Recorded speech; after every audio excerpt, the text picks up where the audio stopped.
We were to have Norm MacDonald, but he is can't. What? No, he's actually on. What? Norm? What, Dennis? You're a freaking genius. Can I tell you that plane ride you were on and that Twitter jag? I followed it for like 5 hours. God, that was funny, man. Oh, well, when I was tweeting? Yeah, it was killing me, Norm. I was watching some games or something, and I had the Twitter on, and I just kept following your tweets, and I could see you trapped on the plane going through the sleeve on the front of the seat in front of you and pulling everything out.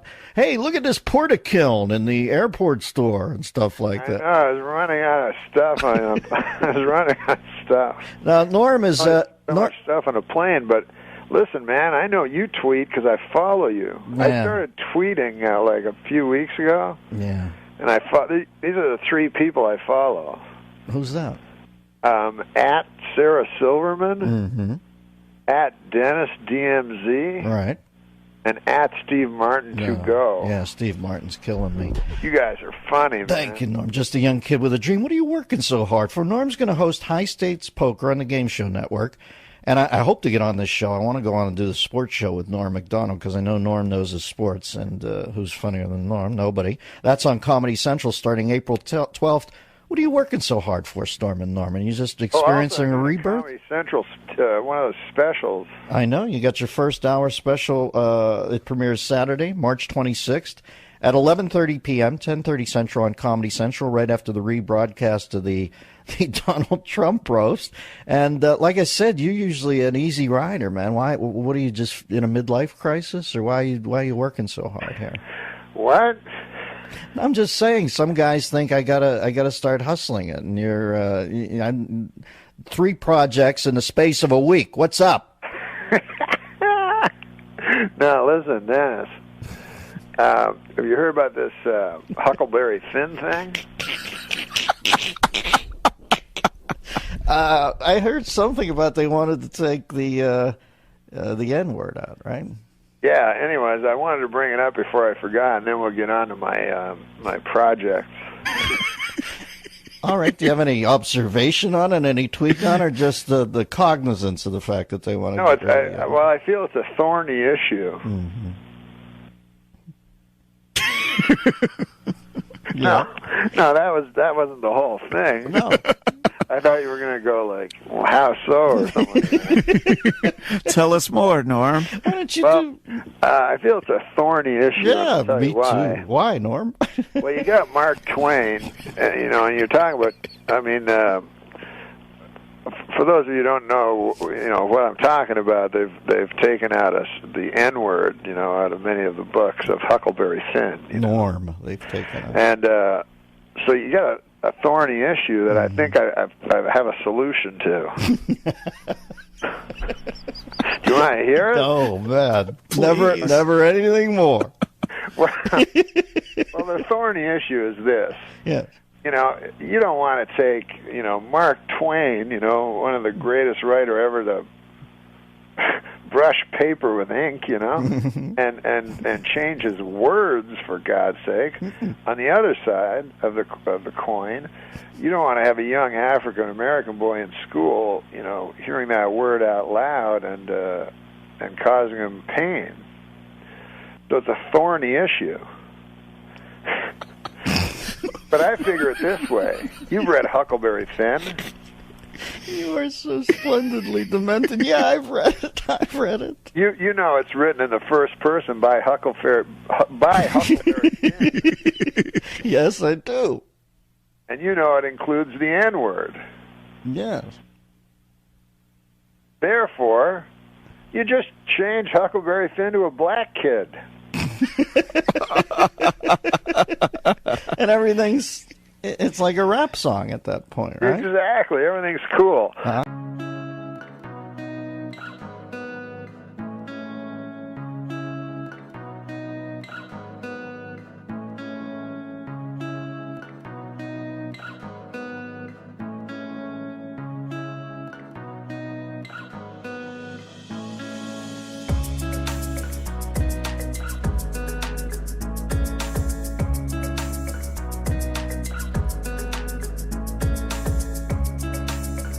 All No, let's get to my project. Now, listen, was there any sort of Samuel Clemens in his no? autobiography? He's made his fortune. Was there any subtle disparagement in the homosexual community when you said Huckleberry Bin? I didn't. Because somewhere out there's a gay kid in high school. But something slipped up there. some gear, some cog got meshed up. Hey, I want to hear you say that word. I don't want to say it because then it'll be on tape forever. I say it in my private life many times. Say it, hunky. Say it, hunky. Say nigga, hunky. Fucking say it, hunky. Listen, am I wrong or am I imagining that? Nah, say nigga, hunky. Say it, hunky. Come on, cracker. Mike, I have to ask you a question. Say it. Poor Mrs. Lane. He asked me to watch Chris Farley before he died. He said, you got to come to the after party at SNL, the one he did right before he died. So I go to the after party, and Chris... Norm or Chris? Well, me Who and died? Norm... Sorry, Joby's still on the phone. Me and Norm are watching Chris Farley, okay? Norm has to go talk to somebody. He goes, watch Farley. Farley disappears into a bathroom with Andy Dick for 5 minutes. Comes out in 5 minutes, smiling, whatever. Norm goes back and goes, how's it going? I go, well, I got bad news. Farley disappeared into a bathroom with Andy Dick. And I got to tell you, man, there's only two reasons a guy goes into a bathroom with Andy Dick. Neither one is good. And Norm went, holy fuck, I hope he's high. Let me hear this. I had to help watch. I had to help watch. Okay. So this is how fast Norm is, though. This is a testament to Norm's wit. So I'm at the party, and Norm is talking to somebody, and I'm watching. Do you have a normal knife? I'm on coke. I'm coked up. So I see Farley disappear into a bathroom with Andy Dick. Okay, him and Andy go into a bathroom. Yeah. They come out 5 minutes later, they giggling. Norm goes over to me. He goes, The red. what's going on with Chris? Give it to me. Bad news, bro. He goes, what? I go, Give me the knife. I got clean with alcohol. I said, there's only two reasons a man goes into a bathroom with Andy Dick, and neither one of them's good. And Norm looked at me without missing a beat and said, holy fuck, I hope he's high.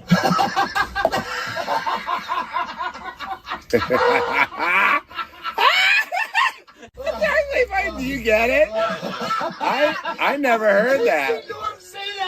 Holy fuck, I hope he's high. Norm is so fucking funny, dude. Good news he was high. Whoever sent that, I love you. That is so good. Yeah, I'm sure he did. He had the complexion of wet cardboard. I've never seen a man look more unhealthy. Dude, I went to a strip club with him in Toronto. Me? We shot a movie in Toronto. We had chicks hanging.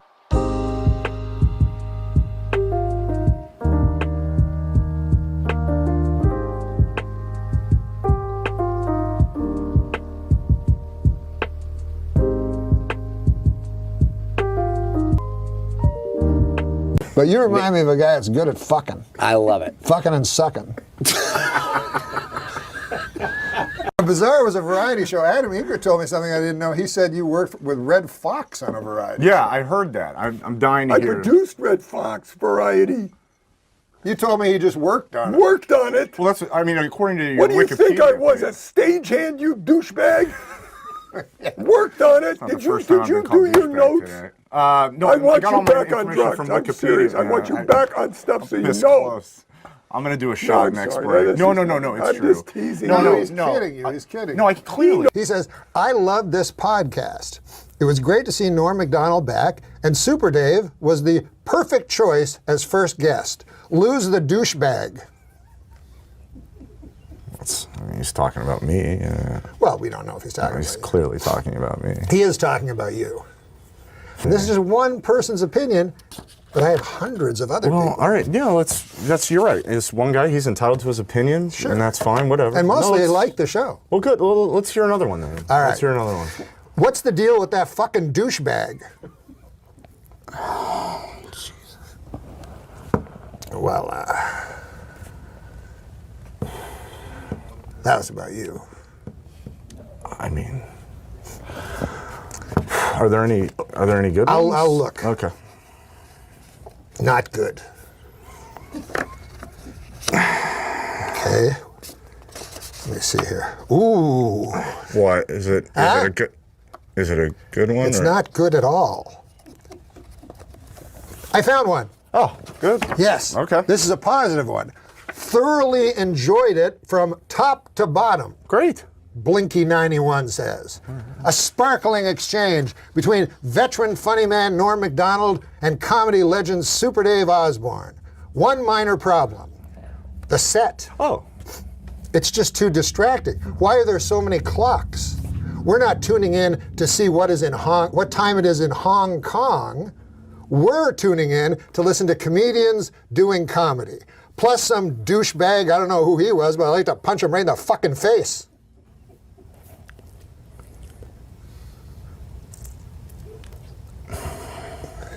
I'm Adam Eget. I work at the world famous Comedy Store. I'm the manager over there. Before that, I was a manager at the Tempe Improv, and I don't know what I'm doing, I'll be honest. And I'm not an actor, I'm not a comedian, but I'm just going to try my best, and I'm going to do the best I can. And I hope the people watching at home will give me a chance to I don't know, just give me a chance. And I did this as a favor to Norm. I'm not an actor and I'm not a comedian. This guy says your face looks like a cunt. I can't even change that. It's not the first time I've heard that.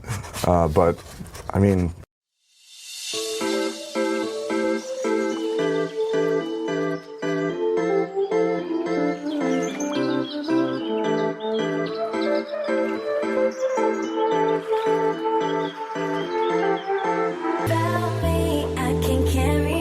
So you were just talking earlier. You've learned to ignore the detractors and the oh yeah, because I'm reading things on here because right now. it's hard. Like Norm and I were talking. I just started doing this as a favor to him, and just because it's fun, you know. Right. But I hear people say, "Oh, you should see what these people are writing about you." And gathered a bunch of comments from the people on YouTube, and they said some pretty hurtful things. Are you going to play it? Well, yeah, I thought we maybe show them what it's. Show them what you're talking about. Let's roll the clip. It was great to see Norm MacDonald back, and Super Dave was the perfect choice as first guest. Lose the douchebag. He's talking about me. Well, we don't know if he's talking about you. He's clearly talking about me. That's what you think. We don't even know what the people think, right? It's crazy. Well, first of all, here's what I would say. My advice to you. Think about what douchebags get to do. Think about how, you know what I mean? I do. I would embrace it. I would embrace the whole douchebag thing, because that seemed to be the term that kept popping up. And I would just go with it. I mean, if you're going to be a douchebag, be the best douchebag you can be. The best douchebag I can be. There you go. That's $11.50. No, perhaps you misunderstood me. I wish to cancel my original order of the martini and 2 olives and go for just the plain cranberry juice by itself for the $3. And I apologize for any inconvenience this may have caused you. Perhaps you don't understand. If you don't pay me now, I'm going to take this swizzle stick and I'll be shoving that right up your pee hole. Annual Blockbuster Entertainment Awards. Now, we're here tonight to honor your favorite stars in movies and music, because these awards are voted on by you, the people who don't see the movie in the movie theater.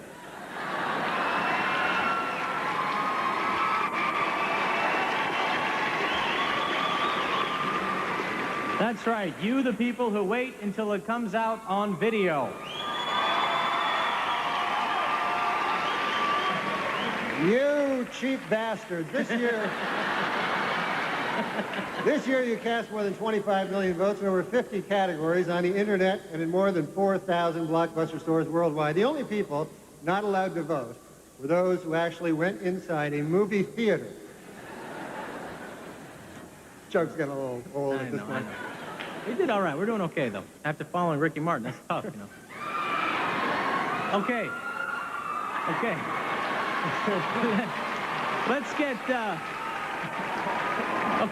Let's get to the first award. Now, teen movies are huge these days, Norm. Teens rule. Oh, my God, yes. A lot of work for teens today, which is great for Rob and I, since we're both in our 30s. Mid-30s.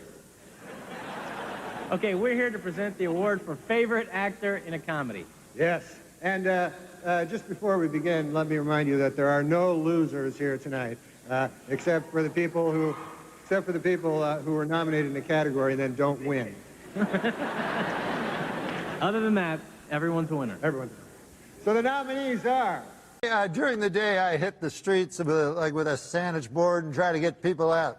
And I was in Denver, Colorado. Yeah. Denver, sure. And the guy says, "You're doing a show here." I said, "Yeah, where? The big auditorium." He goes, "How do you get to play the big auditorium?" I said, "I'll tell you, it's not just me. It's David Spade will be there, and Nick Swartzen too." Well, by God, the fella said, from the Sandler movies, they're fantastic. I'd pay anything. It's just I don't have much money. I'm down on my luck. I says, "I can get you tickets. I can get you tickets, sir." He goes, "It'd be a dream of a lifetime." I said, "Well, if you think that's a dream, wait till you hear this. Adam Sandler will be there himself." My God, the guy said, "I'll bring me and my wife too. Is that all right?" I said, "Sure. I'll get you 2 tickets." He says, "What time's the show?" I said, "It's at 8 o'clock. I said, "Also, Rob Schneider's there." He said, 8 o'clock's not good. That's when the news is on."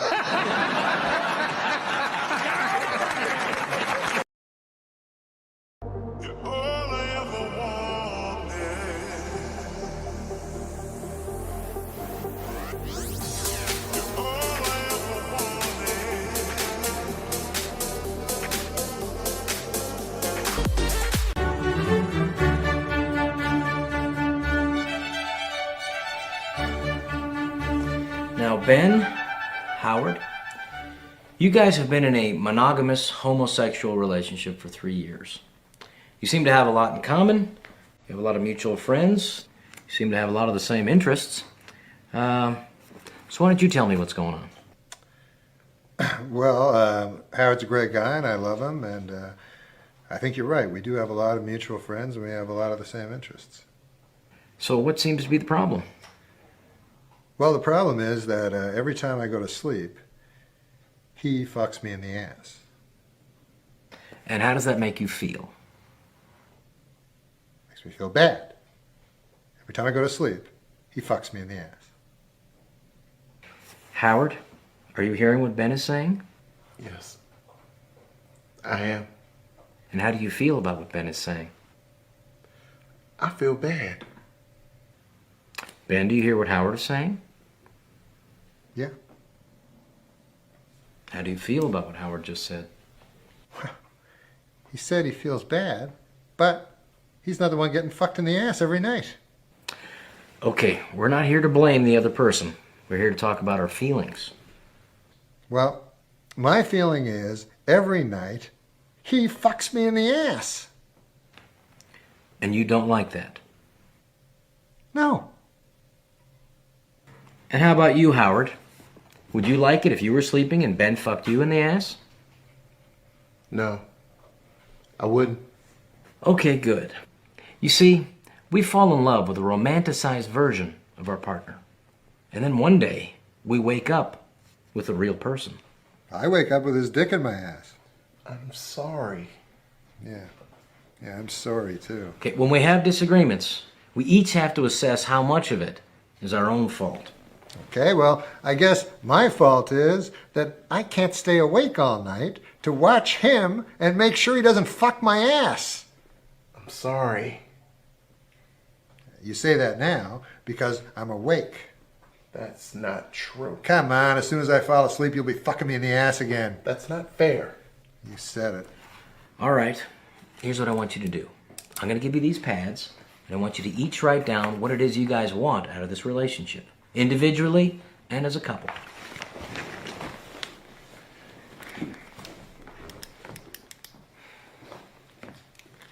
I want him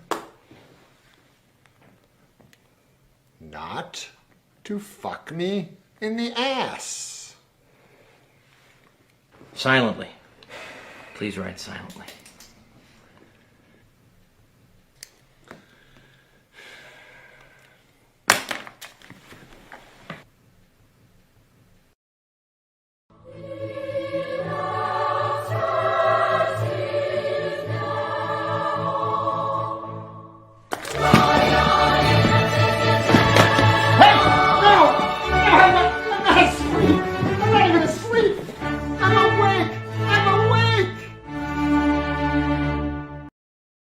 tonight, Dennis Miller's taking a lavish vacation, as is his wont, so we turn to another Saturday Night Live alum for words of wisdom this evening.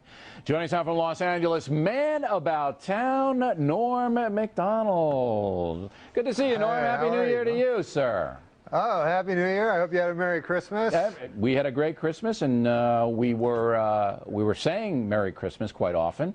And in L.A., there I mean, I know you've maybe won the culture war, but in L.A., it's still a little secular progressive. I had carolers come to my house, and I have a feeling they may have been atheists because of some of the carols they sang. Like they sang, "Nothing Rest Ye Merry Gentlemen," and "Hark the Herald Johnson Sings." Yeah, they couldn't get the God in there, you know. And that's the age we live in, that there are certain parts of the country that just not going to get into the Christmas spirit. Now, are you a Democrat? I love Christmas. I don't like to say I'm a Democrat or Republican because I don't subscribe to either. You know, like I'm very pro-life, but I'm against the death penalty, so I don't know what you'd call that. Well, pro-life means that you want people to live, and if you're against a death penalty, that's consistent.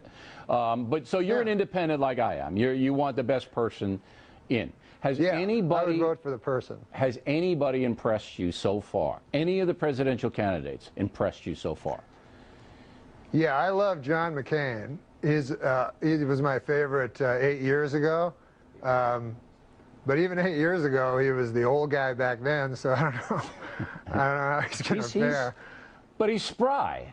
You know, he's elderly, but he's spry. You know, I mean, I think he's got more energy than Fred Thompson, who's not quite as old as he is. Yeah, no, Fred Thompson looks like he's always falling asleep. But I do think that if the surge continues to be successful, it is possible that if McCain gets the nomination, that he could actually win. I think that any of these guys could win at this point because it's so fluid. And if you take Iraq, as you pointed out, off the table, you take that away, then the ideologues, their influence diminishes, and people will have to evaluate which candidate has the best plan. Now, Hillary Clinton, obviously a lightning rod. The Hollywood community is what, 80%? Liberal, and they're kind of split between Hillary and Obama. How do you see this? You're out there, you schmooze with these people. Well, I've watched Hillary on the campaign trail, and I must say she has some image change or something. She looks to me much more lifelike.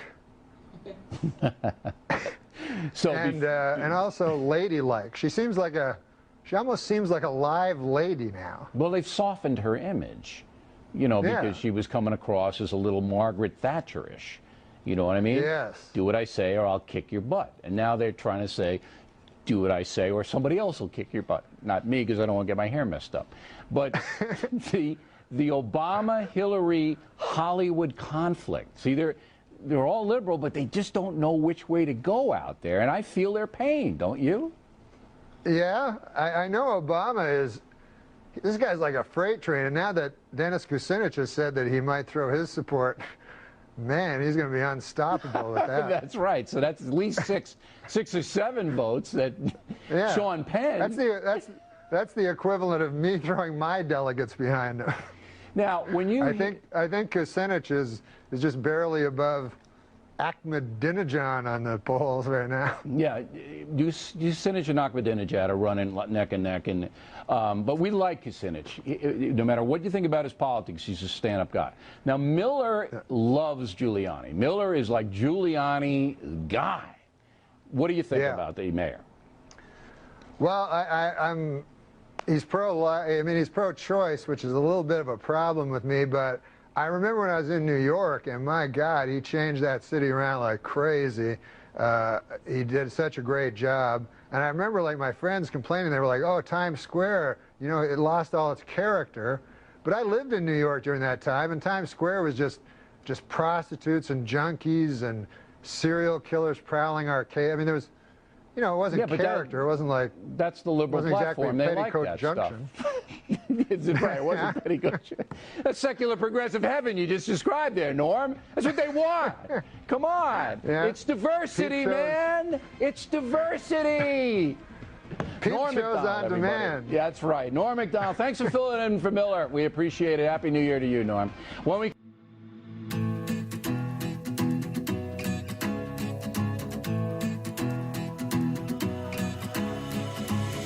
I've been searching for what's missing, but the answer. Norm MacDonald, whose new program, A Minute with Stan Hooper, debuts on Fox tomorrow at 8:30. Up against the Factor, man. I don't know. I know. It's not easy. So we want them to tape Stan Hooper and watch the Factor. I was going to mention earlier, because I know this is a no-spin zone. You bet. And in the Kozlowski thing, I saw a little bit of spinning. Little bit. And I'd like to say I was also a shareholder at Tyco. And I did get invited to the party in Sardinia. You did? Yeah, and you didn't miss anything. That guy with the giant wings made a clumsy pass at me over by the ice sculpture. I thought you might have been the sculpture there for a minute. What but, I know. Now, you were at Saturday Night Live, okay? Yes, sir. It was a good gig for you, a weekend update and all of that. Yeah. Then you did the Norm show. Yes, sir. I never got to see the Norm show. I never watched it either. No one did. No. And it was gone. It was gone. You know what an interesting thing is? That even if no one watches a show, right, it still gets ratings like 1 million people watch the show because people just don't turn their TVs off. Is that right? So if there's nobody in the room, it still clicks in. I guess that's what's happening at CNN. I don't know. But anyway, this show, how do you get 2 shots? Because most people don't get any shots. You know how many comedians there are out in L.A. Trying to troll to get a show. And this is another show starring you. How'd you do it? I think pure raw talent. Yeah, they just saw it in you. Huh? Yeah, there's no substitute for that. They had to have you. Yeah. Fox demanded Norm MacDonald. Exactly. Get him. How much control you have over this vehicle? Romano controls his show. Yeah. Romano? Ray Romano. Ray Romano, right. of course. You know, right. I know him. Not as talented as you, but he's coming on. He's coming on. How much control you got over this show? Well, I got a lot of control over it. I don't rehearse, so I write all week. Do you write?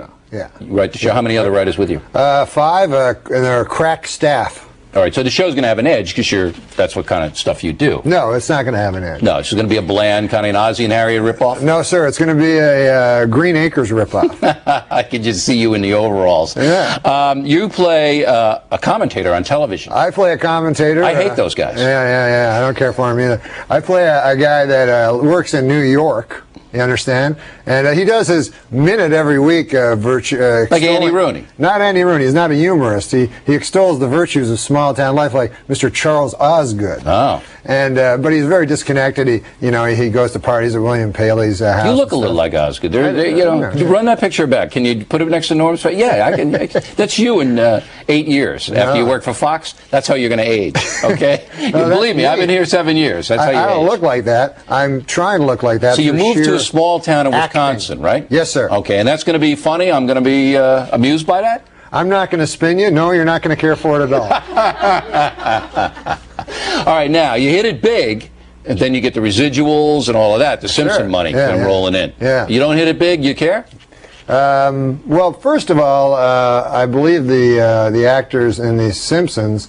I don't think Bart got 1 penny of that. No, but the guy who did his voice. I'm sorry. Yeah, I get a lot of money after that. Do you? But I'm not in it for the money. What are you in it for? The money. I am in it for the money. I know you are. I was going to spin. Yeah, no, you can't. This is the no spin zone. I know. I keep forgetting. You can use that in Stan Hooper if you want. The no spin? Yeah, you can use that kind of stuff, and I won't demand any money. Okay, cool. Saturday Night Live. Do you watch anymore? Yes, sir, I do. You do? Is it as good now as when you were there? No. Because you're not there. Basically, because I'm not there. Right. But you do watch it. Yeah, I watch it. Because I've lost kind of contact with it. I mean, I think it's maybe a generational thing. It is a generational thing. I'm 61 years young. I say 61 years. Right. I say 61 years experienced. Mm-hmm. And when I watch the show, I don't even know what they're doing parodies of, because they're doing parodies of like MTV shows that. Yeah, I mean they're Jewel they're making fun of, and I have no idea. Yeah. So I'm sitting here. Yeah. When you do this Fox show, if it is successful, are you going to change? Am I going to change? Yeah. Are you going to be the same guy you are now, the humble guy? I'm going to be the same dirty son of a bitch as I am now. Right. Thank you. This is live tonight. We appreciate it. Well, that's not swearing. No, of course not.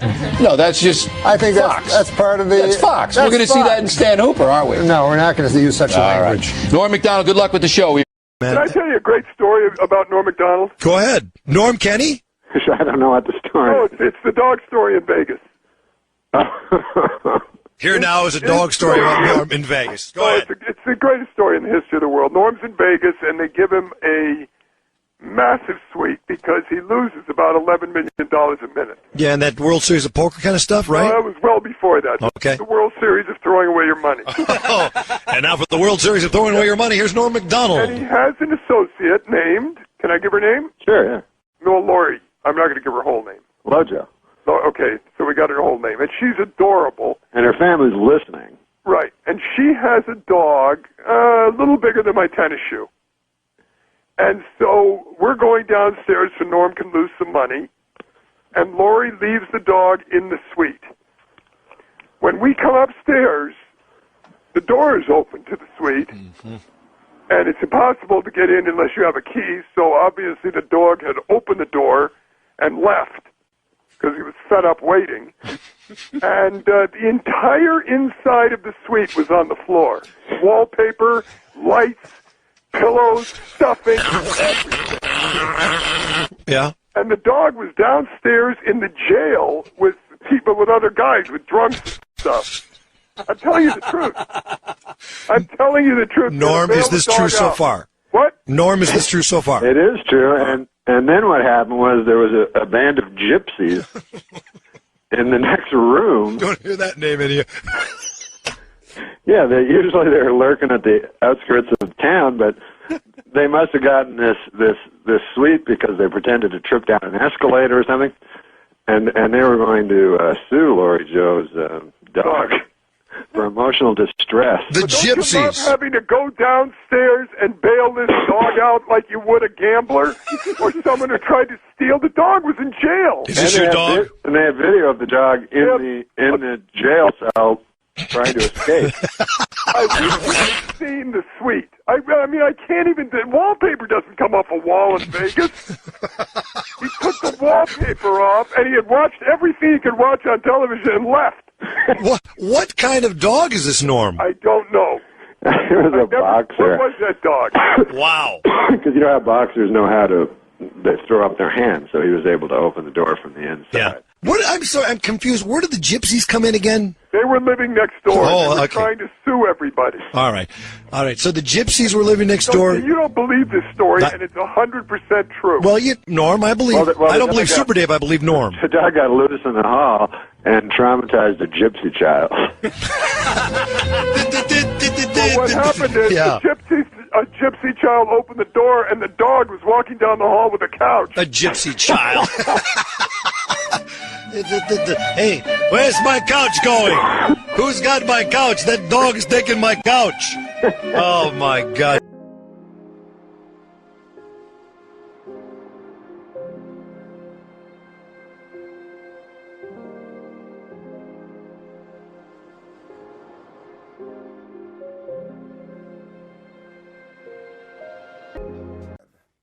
You know what was great right before the show went on? Too much sugar. He laughed at something that I said, and a thing came out of his nose like Niagara Falls. No, don't tell people. No, I'm not telling him. I'm just telling him. But the and folks we had at to home know bring they in know a that. towel to get it off. It was Because a big towel. Like, it was huge. I was going to grab it with my hand. It was like so like the towel they handed Louis Anderson after that dive. No, it was a but big towel. The folks don't need I'm not going to say that ever again. Don't ever say that again. I mean, it's sticky lie. Yeah, it really okay, is. go ahead. Got some jokes. All right, If that's all right. But you know, are these street jokes? No. So you wrote them? They're not. Someone wrote them. Some of them wrote that you know. Yeah, some people in this room. Okay, cool. When you're single trying to attract a partner, it's important to project the qualities you desire, which I understand, but boy, oh boy, have I had to suck a lot of dick lately.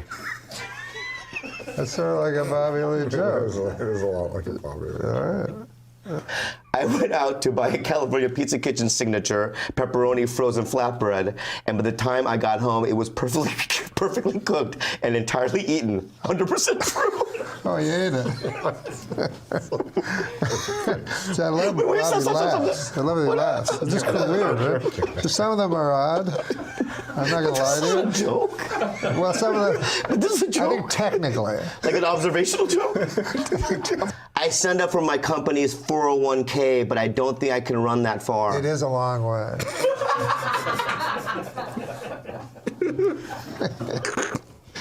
Wait, I gotta get one that's gonna make Bobby happy. I don't like when he scowls after that. You ever hear of steampunk? Yeah, I like it. Oh, you do? Yeah. Well, there's a joke Thank for you.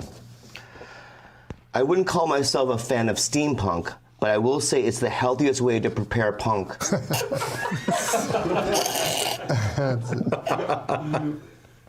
There is an Asian guy in Texas, right? This guy, his name is Mark. He taught Pablo Francisco how to do impressions back in the 90s, late 90s. Wow. For many years, 15 years, his stage name was Chinaman. As racial, I should say, epithets go, that seems to me to be the least offensive one. Because it's literally man from China. I know. I know. I think Chinaman is it's okay. Except if it refers to all Asians. Yeah, that's the problem. But as an epithet, though, don't you think Chinaman is the least offensive? I do. I man mean, from China. Unless it's a woman, but. Yeah. But then you'd say Chinaman woman. Chinaman woman. But it's literally man from China. I couldn't agree more. I'm not. Also, dude, Chinaman is not the preferred nomenclature. Asian American, please. Walter, this isn't a guy who built the railroads here. This is a guy. What the fuck are you? Because what about this? If you say Asian, right, then that's everybody from that entire continent. It's more specific. Meanwhile, Chinese hate Japanese. Well, I mean, you're now one. Okay. Well, I mean, they raped their Nanking. I mean, I didn't see it, but I heard about it. You don't forget that. Somebody rapes your Nanking. Why isn't that in USA Today? Yeah, it's in USA Today. Bob Hope, make God laugh. So I stopped. I'm like, hey, Jamie, Bob Hope never played the fucking Laugh Factory. And he's like, oh yeah. I'm like, what? And he's like, one time he came in, man, and he said to me, can I do 5 minutes? I say, can you do 5 minutes, you Bob Hope? Is he Chinese? I know, I can't do him. Every time I do him, people say that sounds like a Chinaman. And I go, that's not a nice thing to call Asians. You know? Why do people do that? Tell me some of the Asian things that, like, you know. What you would call a guy. Small penis? No, like names. Names, yeah. Oh, yellow. Yeah. Yellow? Yeah. Who says that? Who says Yellow? You're a coward. Hey, yellow. No, that's Yeller. You're Yeller. Yeah. I've never heard of yellow. No, never. That's our skin color, but. Yeah, yellow man. That's just what yellow you man, said. that's what you say. God, you made that up. Oh, no. Hey, yellow man, get out of my bar. I've never heard that. Do you know all the racial things against Asians? Yeah, can you tell me them? Well, I love when the Guy Aoki got mad at me one time. Why? He's the head of the guys that get defended in terms so just tell me some. Well, he knows them the best. Yeah. What about this? I call it the G word. The G word. Do you know the G one? Oh, gook? Yes. Well, you just said that like it came out so naturally. Oh no, you're right about you just said it just like secondhand. I thought it was I thought it was a term of endearment. It's not. But can I tell you guys? Well,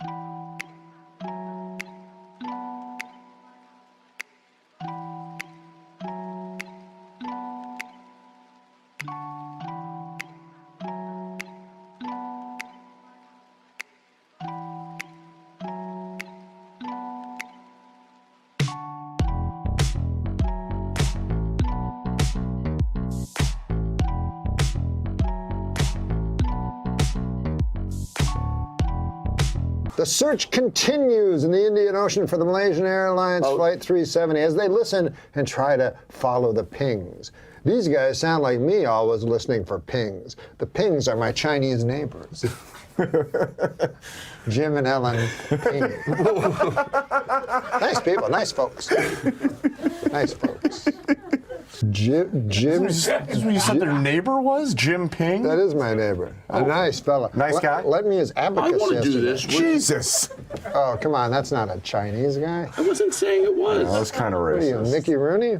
Hey, come on. I know he's dead, Have but a little Mickey Rooney respect. did a very racist thing like you just did in a movie called Breakfast at Tiffany's by the wonderful Truman Capote. I wasn't doing anything racist, and you know it. But go ahead. So happy that the moth joke has been getting circulated so much from our Tonight Show because it is completely outrageous what he's doing. It is, it's the Tonight Show, and he is telling this very long story, and he's taking all the time in the world, and I love it just because even though I was there, I'm delighted every time I see it. Yeah. I every time I see it, I'm delighted with it because what he's doing is breaks every rule. Brevity is the soul of wit. That is the rule. Yep. Keep it, and man, he completely, like Picasso, blew up the form. He goes and he tells this joke forever and then finally gets to this punchline, and you can see that everyone's delighted, but he has broken every rule in the book. And I was talking to Lori Joe, and I asked her if it's okay if I related this, and she said it was okay. But she said that not too long ago, someone asked Norm about the moth story that he told on our Tonight Show, and that she said the guy wanted to know what made you have the nerve to do that, and that he said that it was that goddamn Frank Smiley. He said I was only supposed to do one segment, and then suddenly in the commercial break, Frank came over and said, like, you're doing another one, because whenever I had Norm, I was greedy. I wanted more Norm. I always wanted more Norm. And so he didn't know that we were going to ask him to do a second segment. He had nothing planned, absolutely nothing planned. And so as recently as like not that long ago, I think this was a couple of months ago, he was telling somebody, damn it, that was Frank Smiley. Hey, get back out there. Conan wants more. So he heard that joke from Colin Quinn. And he did the segment. And it was he had 7 minutes prepared. Yeah. And so he basically, you say, and then he's done. You say, we'll be right back with more Norm. And he goes, I've got nothing to say. Yeah. So then he remembered the Colin joke, and it was a 20-second joke. So he asked you, how long is the segment? And he was hoping you'd say 20 seconds. Right. But you said 7 minutes. Yep. So it became a 7-minute joke. Yeah, and he's doing that. This has to be understood. He's doing this on the fly. Yep. So his way to slow it down that he came up with on the fly is he invents... It's a Chekhov play. It's a Chekhov play. With Russian names. And there's a sadness, an ineffable sadness in life weighing on the character's soul. And, and I'm thinking, who... I've never met anybody who would take that chance and make that choice. And I'll never meet anybody like him again. Well, he was the ballsiest comedian in the history of comedians. He was taking that, and he was saying, like, the joke doesn't matter. Like that, watching that, seeing that clip again, you're getting to see his brain. Yeah. He's just showing you his brain. And the notion that the joke is the thing, the joke isn't the thing. No, it's the journey. It's taking a stroll through this guy's brain and hearing the choices that he makes and what he has to say. And, and I think that was like kind of what, like, there was so much of like what he, would say, like, well, that doesn't matter. This matters, and what mattered to him was his own self-expression, was spreading his own kind of genius and his own point of view.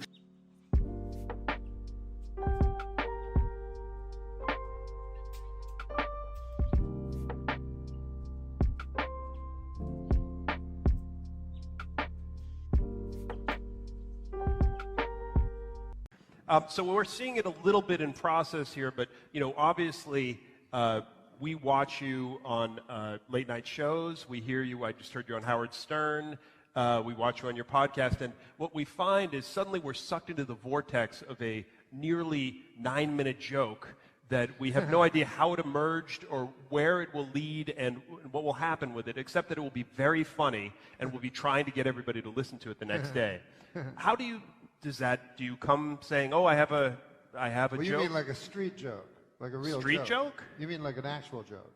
Well, I mean, like the Like a moth guy walks joke into a or bar. the Dirty Johnny joke. Yeah, I don't make up those jokes. They're just out there? No. Have you ever tried to make up a joke? Like, no comic in the world can make up an actual joke. Like a guy walks into a bar and this happens. This takes. This is startling information. Oh, you didn't know that? You thought No, they I came- thought you come with these things written down on paper, right? No. You know, they call like a comedian's act jokes, but they haven't been jokes for years. You know, it changed with Alan King to observational comedy. You know, like talking about crabgrass in your neighbor's fucking yard or something. I don't care for Alan King. Well, a lot of America is upset right now because there's a huge Alan King audience here. Oh, yes, we're yeah, on yeah. Facebook, yeah. Or maybe it's Larry King. So you're dodging this a little bit. So these are old jokes that you're stealing from Rich Little? Not Rich Little didn't tell jokes. No, but you like the moth joke, for instance. Colin Quinn told me that joke, and he said, you know, have you ever heard of the moth joke? Meaning it was a famous joke. And I said, no. And he said, a moth goes into a podiatrist's office, and he says, I have terrible problems, doctor, and I think I'm going mad. And the podiatrist goes, oh, well, that's too bad, moth. But why come to me? I'm a podiatrist. You should be going to see a psychiatrist. Why did you come to my office? And the moth says, because the light was on. So that's a good joke, Yeah. but that's not your joke. That's not my joke. So No. I was on the Conan O'Brien show, and I was going to do one segment. And at the end of the segment, he said, we'll be right back with more Norm. And I'm like, what the fuck? And I'm like, I thought a guy was going to show new Christmas toys. So I said, I don't got nothing to say. And then I remember that Colin Quinn, he said, just talk. So I remember that Colin Quinn joke, and which is about a 20-second joke, you know. So I said, how long is this segment? Hoping he'd say 20 seconds. And he said about 7 minutes, you know. So I made the joke 7 minutes long. I will have a few words with my trusty sidekick, Adam Egan. Hi, Norm. Why are you wearing a scarf? I've been bitten with the acting bug. You're acting? Yeah. I think that some producers saw my work that I've been doing here on the show, and I've been cast in a film. You're in a film? Yes. A film? Yep. I actually brought a clip. Well, you brought a clip? I brought a clip. I'd love to show it. That's incredible. And yeah, sure. We can show your clip. Well, let's roll the clip. Okay, let's take a look. Yes. Oh, yeah. Oh, right there. Oh my God, that's a huge. Oh, right there. Adam, you spineless little jellyfish. That's where. That's the latest film I've been working on. It's called Cuckold Sessions #7. I've done several. I've done several since the break. Cuckold. A cuckold is a man whose wife is promiscuous to his face, and everybody knows it. But Exactly. In this particular scene. And this is a genre of film? Yeah, a very popular genre.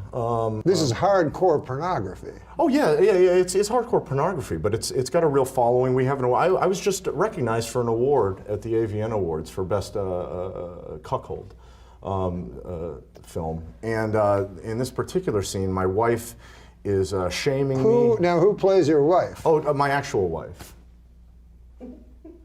That's Debbie? Yeah. You can't see you can't see her entire face. He's a pretty big guy. Wait a minute.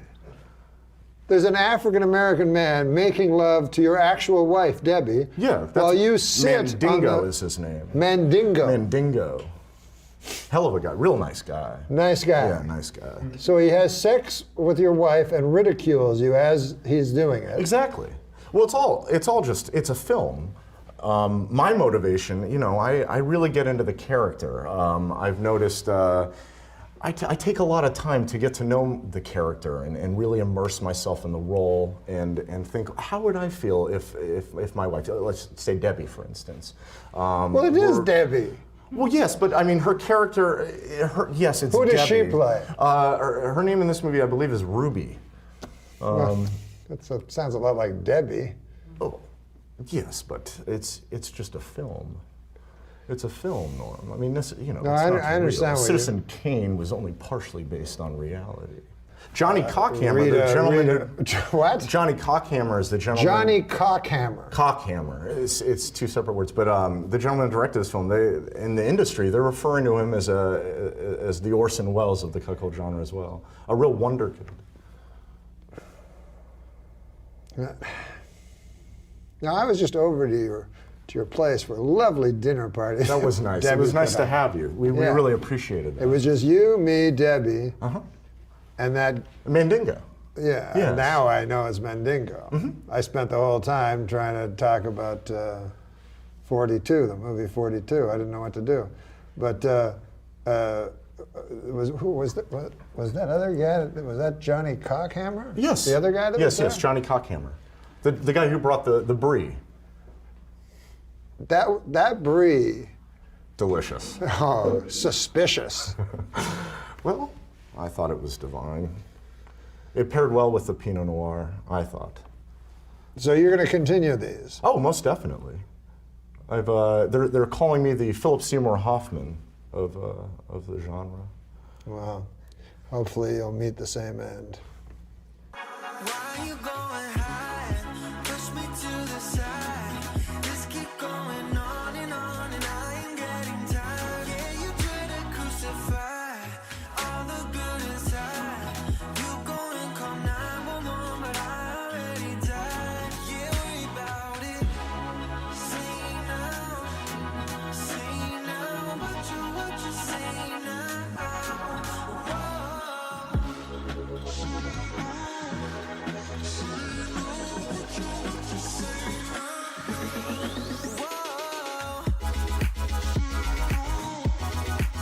The kind of porn this guy enjoys the best. So we covered it. Yeah. Cuckold porn. Oh, he stands there and watches someone fuck his girl. Yeah, someone of a different race. Is it always? Is that what it means? Very traditional way. Yeah.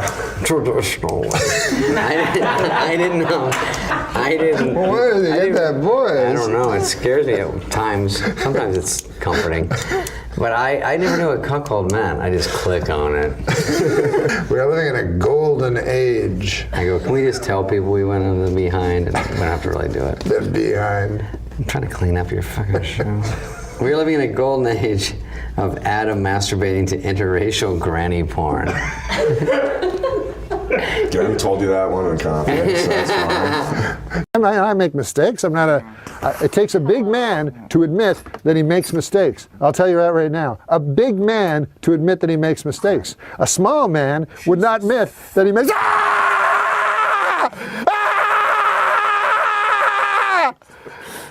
That's a huge. It's a snake. What can you tell us about this snake, man? Well, did I mention that he bites? Yes! Okay. Well, other than that, he can swim in the water, and he's a very good swimmer. He'll hold his breath for up to an hour. You don't say. He bites, huh? Wow. It's really big. Well, that's because this guy over here is albino. Albino. Everyone makes fun of him.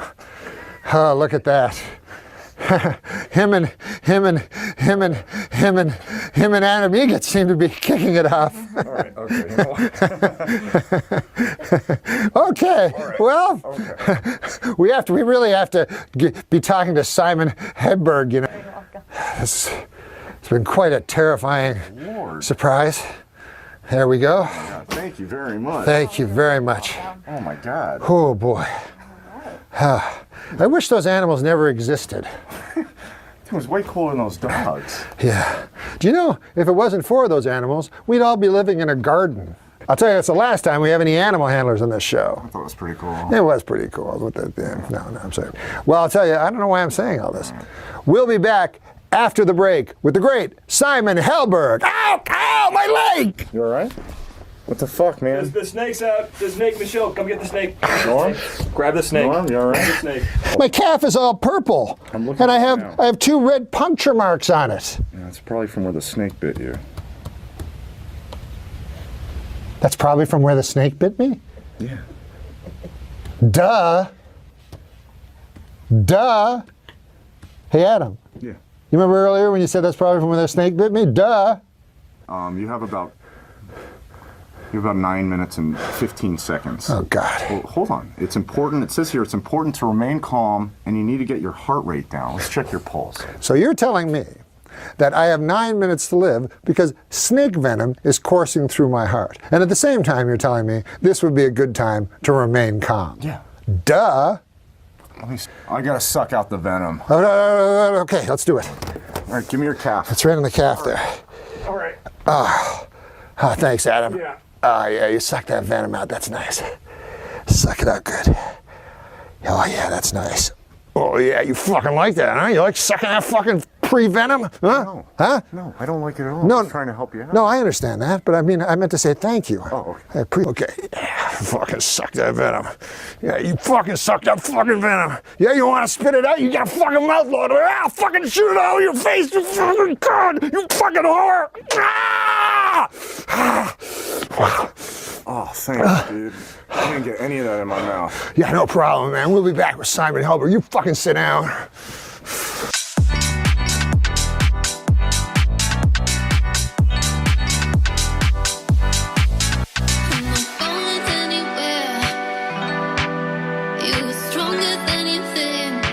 Do you want to do some jokes, David? Fuck, something, yeah. Well, here's a very, what do you call it? When a joke is just ripped from today's headlines. We have to explain how the joke's Topical. After being drafted in the 7th round by the Rams, Michael Sam kissed his boyfriend. The celebration didn't end there because on ESPN2 there was full insertion. This is a joke. That's good. A Westchester parking enforcement officer stole $89,000 in quarters. How much laundry does this guy need to do? No, this is a good performing joke. The man behind the voice of Tony the Tiger. Sadly, the man behind the voice of Tony the Tiger died at 64. His last words, "I don't feel great." I gave it something. Yeah. Are these left over from when you did updates? We are living in a golden age. I go, can we just tell people we went on the behind and we don't have to really do it? The behind. I'm trying to clean up your fucking show. We're living in a golden age of Adam masturbating to interracial granny porn. I told you that one in confidence. That's fine. To stop a pit bull attacking her daughter, a Texas man bit the dog. Well, that's an interesting story. A man bites a dog. It's not what I would call news. Man bites dog? Yeah. Used to be dog bites man, right? Yeah. Is that the joke? Yeah. I don't get this. I don't get it, really. Do you write these for real? Do these come from the fucking YouTube subscribers or whatever?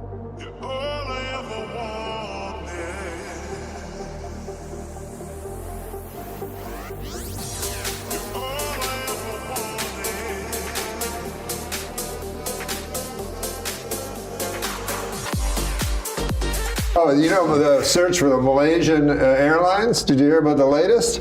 I heard it was missing. Well, did you hear about the latest? No. Here, it's on this card. Oh, okay.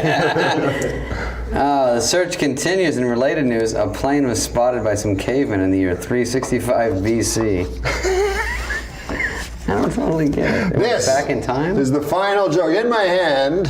Thank God. Are we getting the wrap up? I may not have book smarts, but you know what I have? Supermarket flyer smarts. You know where I got them?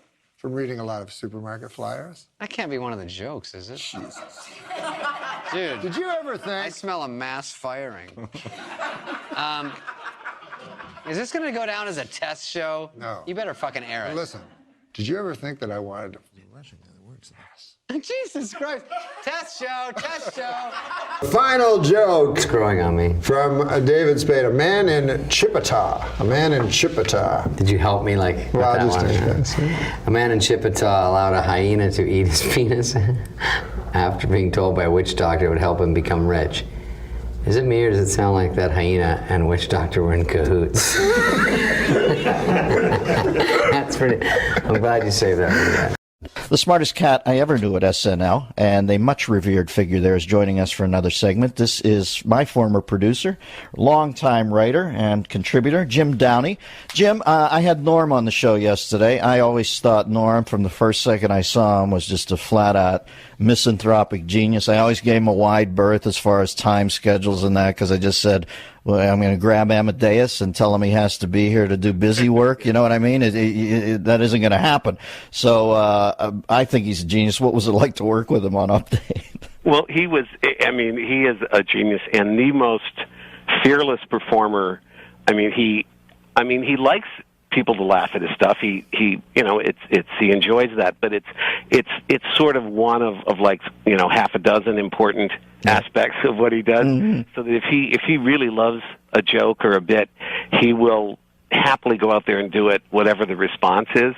And there was if you want to hear a story, I love me a Norm story. One time we were in the office doing Update stuff, and there'd been a news item about there was going to be a newspaper for the homeless, and so we were thinking about doing some of that. So we started improvising. It was more of a scene, not something we could do on the segment, but it was like a tough kind of Perry White kind of editor going like, "You, Miller, I want 500 words on going to the bathroom in your pants.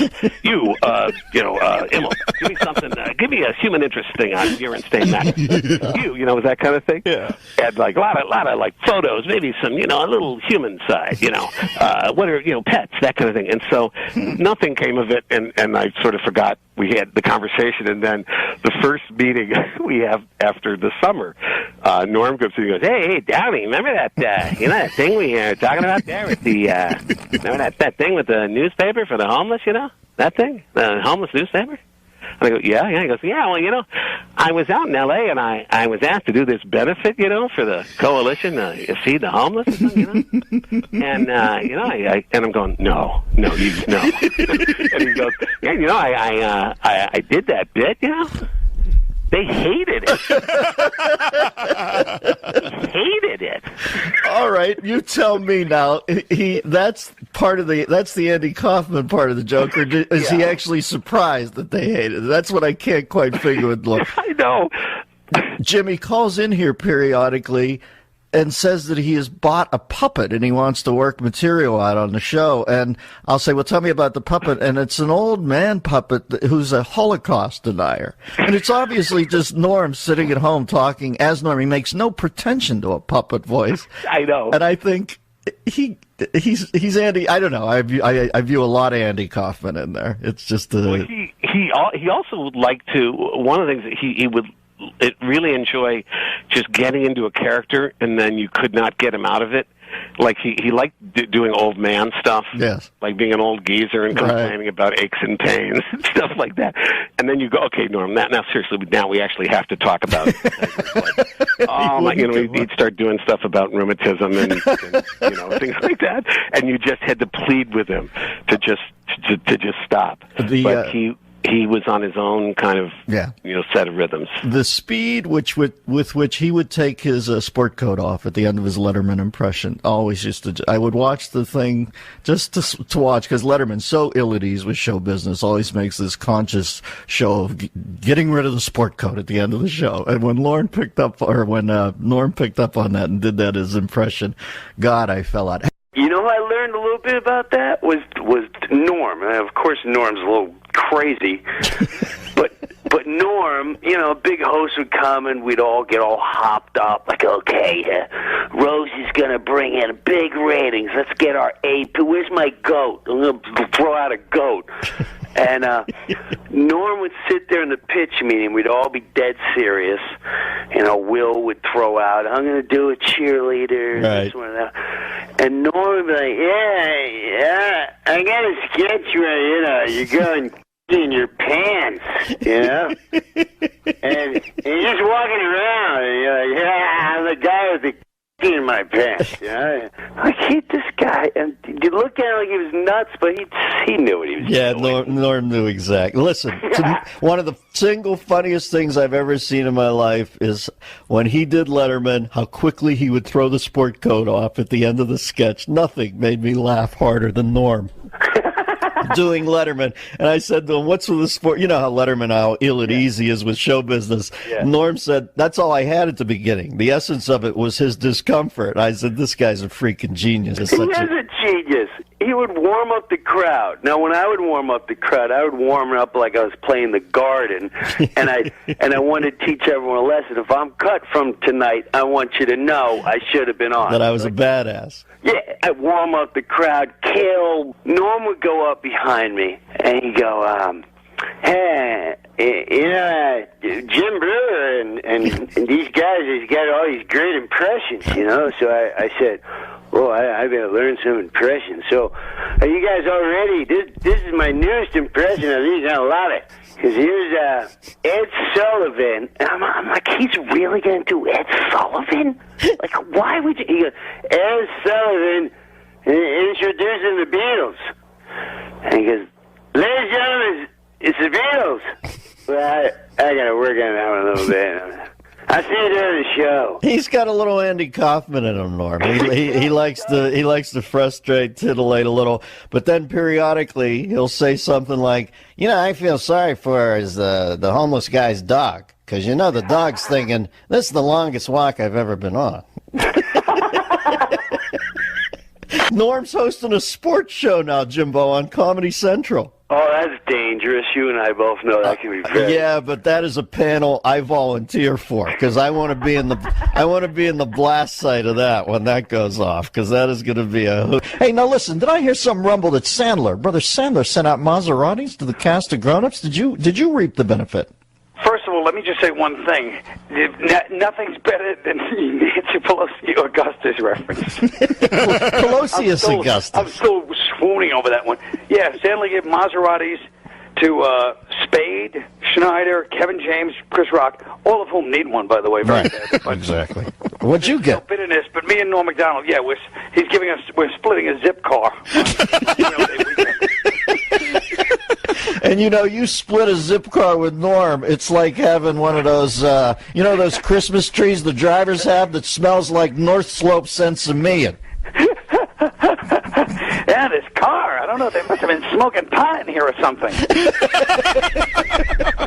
Norm cancels on us once every 2 weeks, and I almost enjoy it more than him showing up at this point, because he always wants me to talk to some ventriloquist puppet that he says is on the phone. A Holocaust tonight. What has happened to Norman? And then when he sees you, he's going to go, how come you never have me on your show?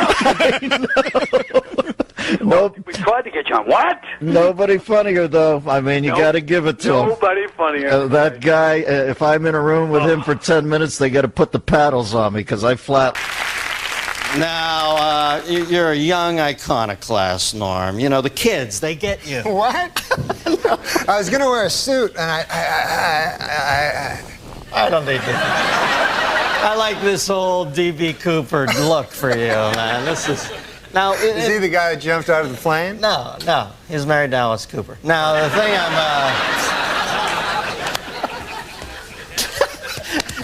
remember you wrote for my first talk show? Yeah, you gave me my first job. And I used to come in the room, and you and Drake Sather had no lights on. It was like some fucking Anton LaVey Satan cult in there, and you guys used to turn out the sickest jokes ever, and everybody was always smoking. Then I see you on Saturday Night Live during the opening credits, and one of the things I like about you is you're completely unfiltered on that show. You'll say anything, and I saw in the picture you had a cigarette in your mouth. I thought, this guy just doesn't give a shit. So I asked you to come on. I find out you pussed out on me and quit smoking. What is that all about? No, because it's bad for you. They have these fucking things on the side. You have to read the fine print where it says, it's bad. Now, when did you first start smoking? I started smoking when I was a kid, like when I was, I think I was like 14, and I thought, I'll look really cool, like if I start smoking, because I didn't get along with anybody. So I started smoking. Wouldn't you know it, I did look cool. All of a sudden, all these broads like me and everything. Not broads, but ladies, girls, women. And, it was hard though, man, because I was guilty about all the time I smoked, because I always thought, you know, I always knew it was bad for me, you know? Like, even though some guys will say that it's good because their uncle lived long or something and he smoked, you know, and they'll go, hey, what about, you know, that old guy, you know, Bert Mustin, what about that guy, you know? And then he just because he lived long, that doesn't mean anything, right? That's just one guy. You can't, just because Bert Mustin lived long, you're all of a sudden... You did your master's thesis on this, didn't you? Now, did people bother you a lot when you're smoking? Were people pissed off when... Yeah, people don't like when you smoke, you know. They're bothered. Like, I gotta admit, though, secondhand smoke is bad. Like, I don't like... When I smoked, I didn't like secondhand smoke. Yeah. You know? I like that first-hand smoke because you get to suck it right out of the cigarette, you know? And the secondhand... Any fucking thing that's already been ingested by someone is not as good, you know? You know what I mean? Like a pork sandwich is delicious, but after a digested pork sandwich, that's fucking shit. You know? You can't fight that logic, Norman. You cannot? Do you think advertising brings kids to smoking? You know, there's a lot of fight with the Joe Camel thing. Do you think they really? Yeah, definitely they got it. Because the thing is this, the advertisers, they got to go after kids because they're not going to get adults. Like, there's not going to be a 50-year-old guy going, hey, I should start smoking. That goddamn Camel. Look at him. They gotta get little children. Joe Camel. Yeah. That's a frightening looking beast. He looks like a cock. I didn't make this up. And I know you don't mind first-hand cock, but... You don't know that. Don't say that. I know how this stuff happens, man. Because a buddy of mine worked on Saturday Night Live, and he said he was a fag once as a joke. And then he said everybody comes up to him and saying, "Are you a fag?" Gay man? I mean. Show about smoking. They thought you meant the British word for cigarette. All right. Exactly. Can I bum a fag? That's what they say in England. Where else? All right. The thing about Joe Camel looking like a cock, Dennis. Oh, yeah. I lost my train of thought. Thanks for bringing me back. Is this. This is what I've noticed.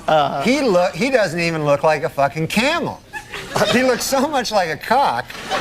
Because you know how it's usually subliminal? Yeah. Where you have to find the cock, right? This character, you have to find the goddamn camel.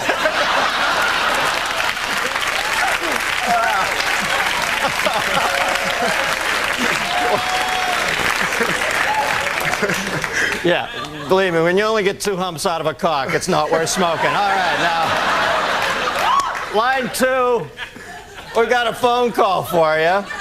Although I can't believe they'd still be on the line after this departure. Line 2, we've got Beverly from Middletown, Ohio. Beverly? Yeah, hi, Dennis. Hi, Norm. Hi, you didn't know my name, I don't think. Yes, I did. I watched Saturday Night. Do you like it? Yeah. I liked it when Dennis was on it. I watch Dennis every Friday. Get out of here. You're great at that, man. You're great at this. You know why? Because you don't give a shit about Dennis. You know what I mean? It's like the best thing you can do. Whenever I'd go on, they'd go, what's it like following Chevy? And I like Chevy. He makes me laugh. I mean, what the fuck do I think about Chevy? I'm trying to make a living here. Right, you know what I mean? Yeah. When I see you, I know you're thinking the same thing. Like, screw Dennis. I'm killing. Okay. Anyway, go ahead. What's your question? Okay, since nicotine is such an addictive drug, do you think someday you'll have to have a prescription to buy a pack of cigarettes? Well, you know, they always bring up the Constitution and talk about how we should still have the right to a militia and all that. But let's face facts, this country was built on tobacco growers. So, you know, if you're going to start changing, if you're not going to change one thing because it comes from way back then, you can't change this either. There are farmers out there who make a living. Tobacco is one of the crops that got this country going. So, no, I don't think they'll ever make it illegal. Yeah, no, they shouldn't make it illegal. I know. I think Norm's backing me up on that. What motivated you to quit? Well, I guess I was just, I read this thing about how it was like a phallic symbol, and my doctor went in. He said, you probably have an oral fixation, which you know what that means. Let's not kid ourselves, right? So that's why I always smoke like cigarettes instead of cigars, because if I'm gonna have I like a little white thin cock, you know? Are we back to cocks again? I go away to Ohio, Middletown, the center of the universe, to take a nice clean call, and then I space out. I'm thinking I can't listen to Norm for a second. I gotta get a time cue here. I come back and you're talking about having a thin white cock in your I don't have a thin white cock in my cock, you mean? No. In my mouth. No, you misunderstand. What I'm saying is this. I'm just saying don't make the mistake of thinking I fucking listen to you. I just want to make it clear about that cock thing. I was just saying, if I ever was gay, if they suddenly made it mandatory or something, then I would choose the smallest cock, and I would like a guy that came fast. I don't know. I thought the subject was cock. No, cocks is next week. I'm sorry. Does that answer your question? Yes, it does. Norm MacDonald, ladies and gentlemen. Call me to say goodnight. Kiss me once or twice. I'll never let go of you. Fold me into your arms. Stay with me. No, I was just thinking, because they have that Viagra thing out. Yeah. And the other day, Bob Dole came right out and said he was one of the first. Yeah. And you don't want to hear about Bob Dole's cock, I mean, President Clinton's cock, Bob Dole's cock, what the hell? But mostly, an old man like that, you don't want him to have a super hard cock. You know what I mean? Why? Why? Because an old man, you want him to be got a pipe going, a newspaper, the dog at his feet there. Well, that in some corners is considered pipe. Oh. But now they're going to have to create some goddamn pill that makes women aroused at the sight of a fucking 70-year-old dude with a super hard cock. You know what I'm saying? It's crazy. This Viagra. It's insane. And you know what it's for? Impotent people. All right, it's for impotent guys. So get this. I read this. The pill can make your cock hard for 4 hours. Right. So now, who has the 4-hour hard cock? The impotent guy. The rest of us are fucked. Me and you got our regular cocks. Meanwhile, fucking Spade is, Refer to Spade. Oh, man. I didn't see it. I didn't see it coming. Dude, I know you didn't. He brought it all around and then a vicious rip kick into his best friend's gut. Once there's too much cock talk, I try to just zone out for a minute till it goes back the other way. If there's too much cock talk, this guy has fevered nightmares all night. Dreams, I mean, like sweaty, fevered dreams from the cock talk that's been all over his head. Why bury me twice? He's killing me. No, he's a good man. That erased it. All right. No, he's a good man. Who cares? After all that, that's the whiteout he puts on. Yeah, I know, it's awesome. After he talks about you doing chin-ups on cock for 18 minutes. No, he's a good guy. If you're gay, he's a completely straight guy. He gets a lot of ladies. You know that about him with the ladies. Don't say ladies. Women, girls. Okay, thank you. Ladies, what are we, fucking on an FM station here? He's Don Cornelius. But these gay guys, man, I was reading, about these gay guys. I haven't even said hi yet. All right. Tell me what it is with these gay guys. I know, I'm already. I just read this thing about the George You're reading Michael. a lot, aren't you? Yeah, I got a little time off. Now I read the newspaper. And this really strikes me about the gay community. I don't know if they're a community, but called West Hollywood. Yeah, they're gay, and it's George Michaels. He hangs around the bathroom. He has sex with multiple guys, This is no way. You got to get it right. Hangs around the bathroom, and it was described as a lewd behavior, but I don't remember sex with numerous guys. Well, what is that what you took away from it? What does he do? What were you, in the next stall? I could have been just having a nice bathroom regular thing. I don't know what lewd behavior is, but I don't know that he was in there with numerous guys. But anyway, go ahead. We get the gist of it. This is definitely a gay thing, because this is a pop superstar. You know what I mean? You're not going to walk into a bathroom and all of a sudden Farrah Fawcett's like, you know? You're not going to... What? I love it. What I'm saying is, why would a famous what was she doing? Some sort of cervical belt sander thing, or what was that? Oh, Christ, what are you, Linda Blair? They do. That's what they do. Right? That's what ladies that I know do.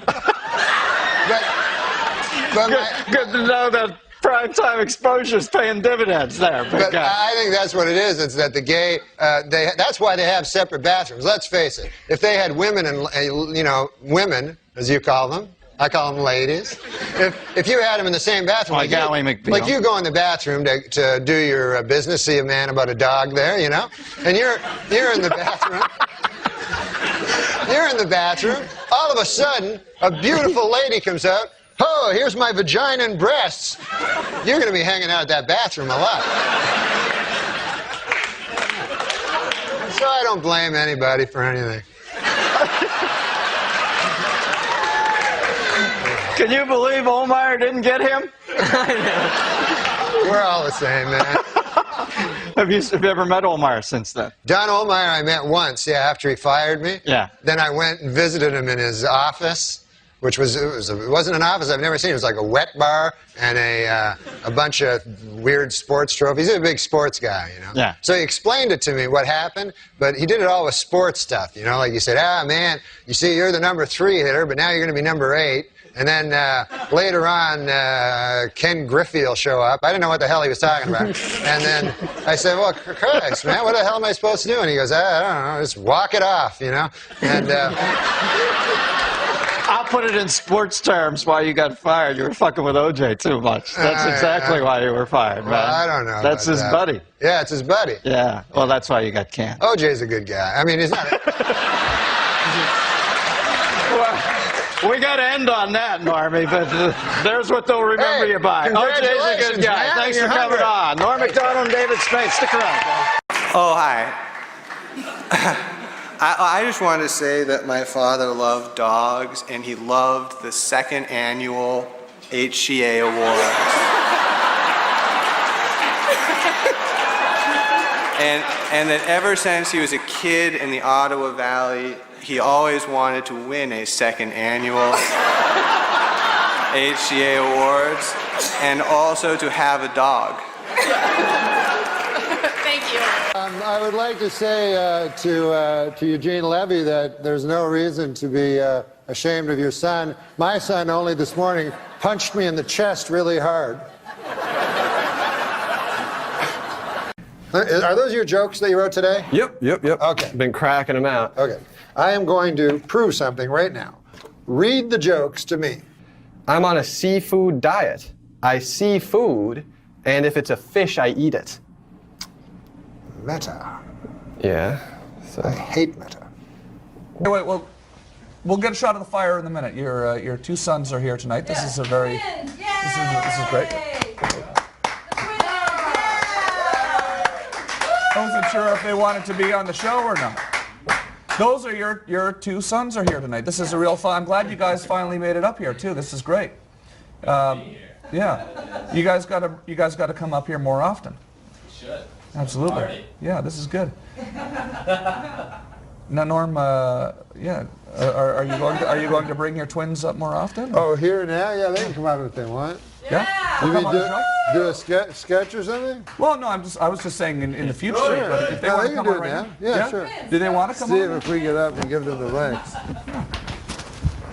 You guys don't have to leave, though. You guys No, we'll be here. We'll be in the audience. Okay. They're going to do a sketch. Off the camera, and I don't know what this is. Oh, yeah.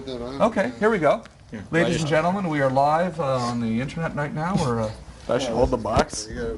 trading seats here. Norm's twins are Dylan and Dylan. Dylan, yes. Yeah. Creative with the naming. How you doing, Dylan? Good. How are you? How are you? Wait, is that going to work? I don't know. I don't know what this is. Handheld. That's Okay, good. there you There we go. You're Dylan and Dylan. Dylan and Dylan. Yeah. You're both named Dylan. Yeah. Both named Dylan. Okay, good. Oh, well, thank you. Well, this is great. Yeah. Both named Dylan, really? Yeah. Very good. Oh, that's good. Well, And that's again, you've never been up to the show before? No. Yeah. First time. We got to see Conan and this tonight. This is a lot of fun. Double header. Yeah. And you guys have been to my hometown of Ottawa. You have? I have. Yeah. Yeah. It's because we're from Ottawa. You know, your father and I grew up maybe only 10 blocks away from each other in Gloucester. Gloucester. He grew up on Jasper, and I grew up on Monson. Those were your streets? If you look on your Google Earth, Jasper and Monson and Beacon Hill are not too far away from each other. Did you have a lot of play dates? No, because we didn't know each other when we were kids. We didn't know each other when we were kids. But then when I was about 15 years old, I started going down to the Yuck Yucks, and Dad was on coming through the Yuck Yucks all the time on stage, and I was a huge fan. And now we're here hanging out. This is a nice little connection here, right? This is you know? What? Yeah. Yeah. Your sons are here. We all grew up in the same neighborhood. I mean, this is, Where should I go? you guys come sit. You sit right here in the middle, Dylan. You sit right in the middle, and Norm, you sit down right here. Yeah, just like this. Well, why do I have this big giant? Okay. Yeah. And look, look who we have. We have a caller here. That's Over all here. right. I don't want. We have a caller. We have Cody on the air as well. Oh, Cody looks interesting. There's a chair for you if you want that too. Oh, you sit on that. Really? That's pretty good. Where'd Steve go? He doesn't want to. He gave up. I don't have any kids here. Cody, do you have a question for Norm and his sons?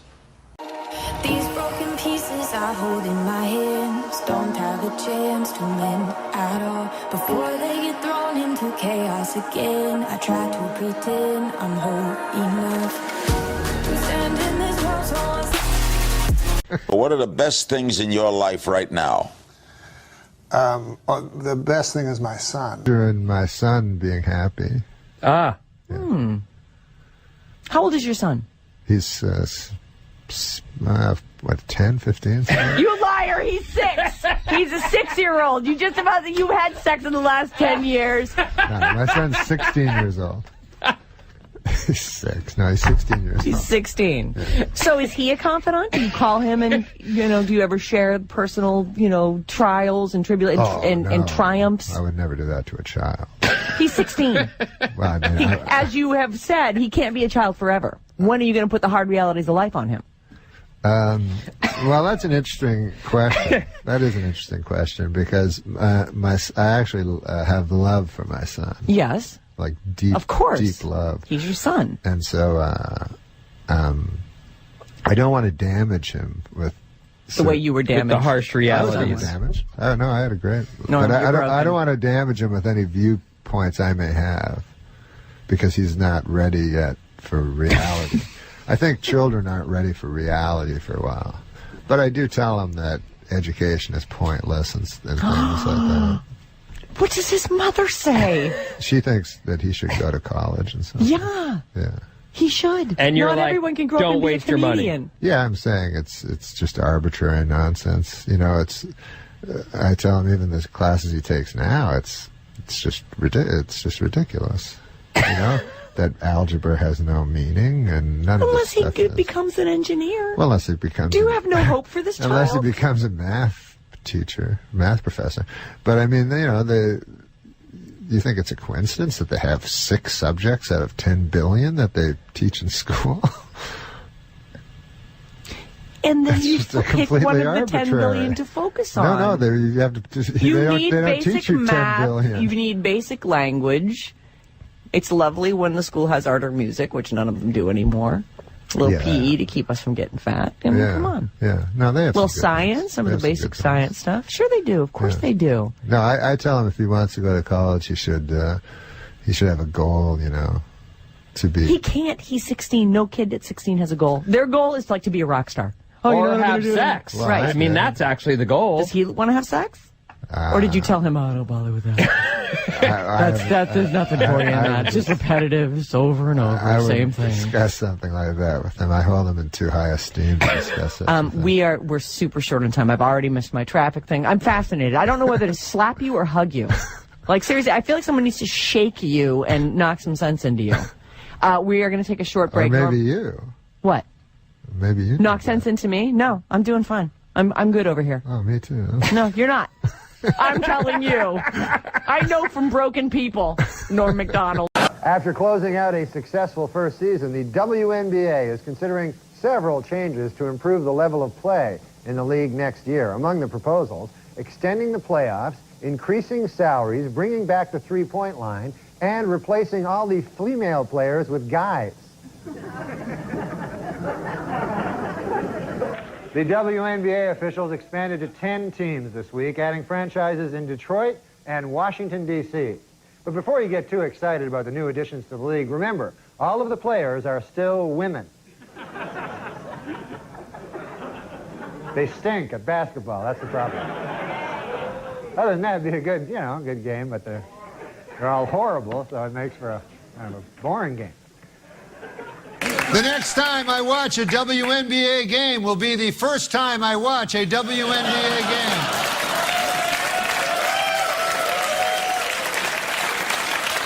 Hey, WNBA, I got an idea that'll sell some tickets. Shirts and skins. Okay, WNBA high scoring, and enter. Oh, Google.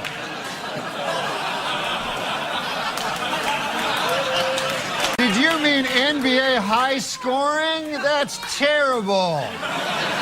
Oh, come on now. All right, let's try a different one. WNBA triple double. And enter. Oh, Google. Look what Google said. Did you mean NBA triple double? Google, that is sexist. I can't believe this. Okay, last try, Google. Let's make it easier. WNBA double double. Enter. Google! Oh, Google. Last week, we searched a few terms like WNBA high scoring. And Google asked, did you mean NBA high scoring? Oh, Google. Hey, but get this. The next day, Google fixed it. They removed all their sexist NBA suggestions. So well done, Google.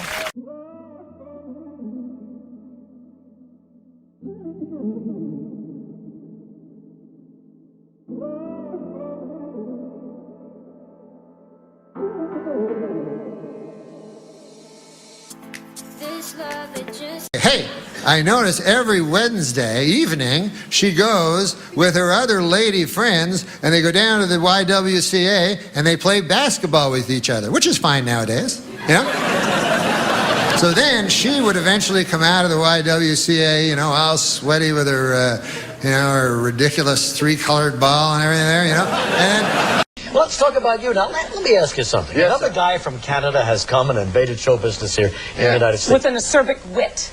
So many funny guys come out of Canada. What is it about Canada that produces all these comedians? What do you think it is? I don't know, because when I'm in Canada, no one's funny. You think it's the long, dark, cold winters? You just have to find something to laugh about? Yeah, we don't have dark winters. We don't live in the Arctic Circle. But they're long, aren't they? They're long and cold, and they're cold. And really cold. Yeah, they're cold. So when you're a kid up in Canada... I don't want to put too fine a point on it, but they're cold. Yeah. You said this is the coldest you've ever been. You're Canadian, so are you okay with this? I've been colder than this. I've been colder than a vampire's... Go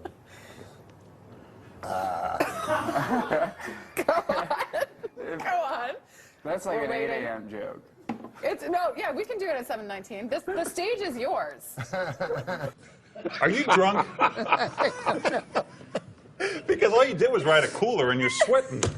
I am. Well, it's hot as it's hotter than a $2 Well, he's pistol got like in here. 12 layers on, Yeah, I think. thought it was going to be really cold.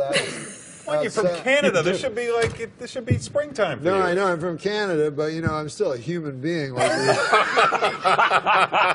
it's not like we evolved differently. Yeah, no, I'm from the frozen north. Yeah. Yeah, it gets colder than it gets colder than a. Oh, here it comes. Get your finger on the panic button. No, it gets colder than a vampire's demeanor. Okay, that's better. Wow.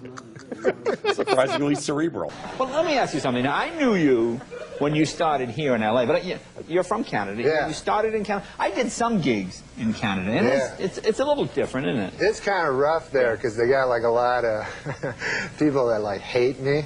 Oh, well, that could be a disadvantage. That's rough going in. But it was all like, you go to these crazy places like Medicine Hat or Red Deer. Yeah, yeah. Or I played one place, Head Smashed In, Buffalo Jump. It was a crazy place. Yeah. And you know how I got his name? It was a guy, in the old days, the buffalo used to run and open in the plains. It was beautiful, you know, way back in the 70s. And they would run. And so the way they'd catch him is, Jay, they'd dig a hole with a shovel. Right.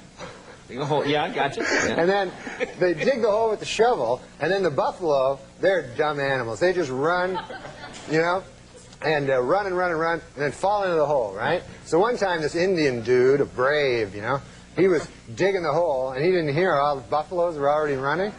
And then all the buffaloes fell on his head and smashed it in. So then they called the town Head Smashed In Buffalo Jump. It's a very unwieldy name. Really unwieldy name. Yeah. And you played gigs there? I mean, what were the audiences like? They were horrible. Man, they hated my guts. Yeah. One time I kissed Relic. The Beachcombers? Yeah. Were you on a ferry or? No, that Indian guy from the show gave me some bad heroin. That's not true. No. You made that. I didn't make that part up, but I did have a long kiss with Relic. For a show or just well, party? Yeah, no, I was supposed to be on the Beachcombers. Right, that would have been awesome with Jackson Davies too. Yeah, yeah. And turns out I was never going to be on the Beachcombers, and I was just going to be in Relic's hotel room. What, were you in Vancouver? Yeah, I was in Vancouver, and I'm like, this is going to be the greatest. I'm going to be, I was supposed to be like the new breed of the Beachcomber and everything. That's what Relic said. So this is a next generation Beachcomber thing? Exactly. Okay. Beachcomber, the next generation. Relic was supposed to be the executive producer, and he'd make occasional appearances. This is what he told me in his hotel room. Come on. This didn't happen. No, it didn't happen. Okay. I got to read this book. Sean. Hey, I should put that in the book. You should. I know there's a couple generations maybe between you two as comedians looking at... a couple? Watching Norm over the years and some of the characters, what's it like being alongside one of the best? Oh, it's great. I mean, I love Dirty Work, and I love Saturday Night Live. And then I worked with Norm. He was my boss, my first boss in Los Angeles. Yeah, Sean's awesome, man. Future of comedy. If you show this clip like 10, 20 years from now, you're going to go, who's that old guy talking about, who the hell is Relic?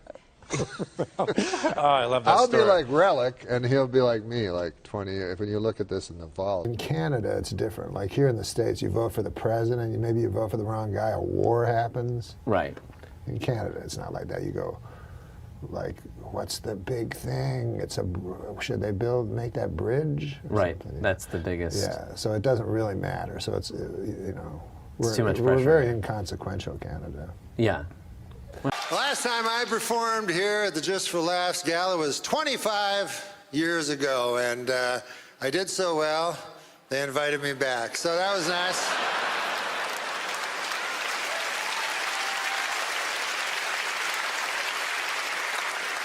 I love Montreal, my God, you know, and call me an eternal optimist, you know, but I really believe in my heart that this is the year that the Expos are finally going to win it all.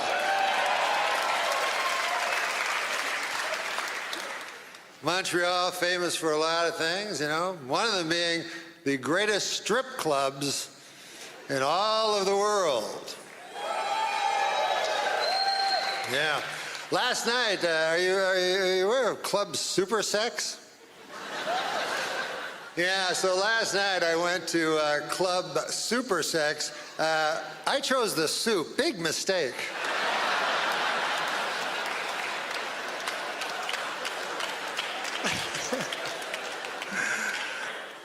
Hey, big election coming up, and in Canada, this is the difference in elections in America and Canada, is elections in America mean something.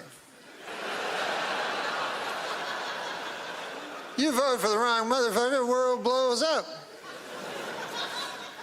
I don't need that on my hands. Whereas Canada, you know, it's always like, well, what's your view on the bridge?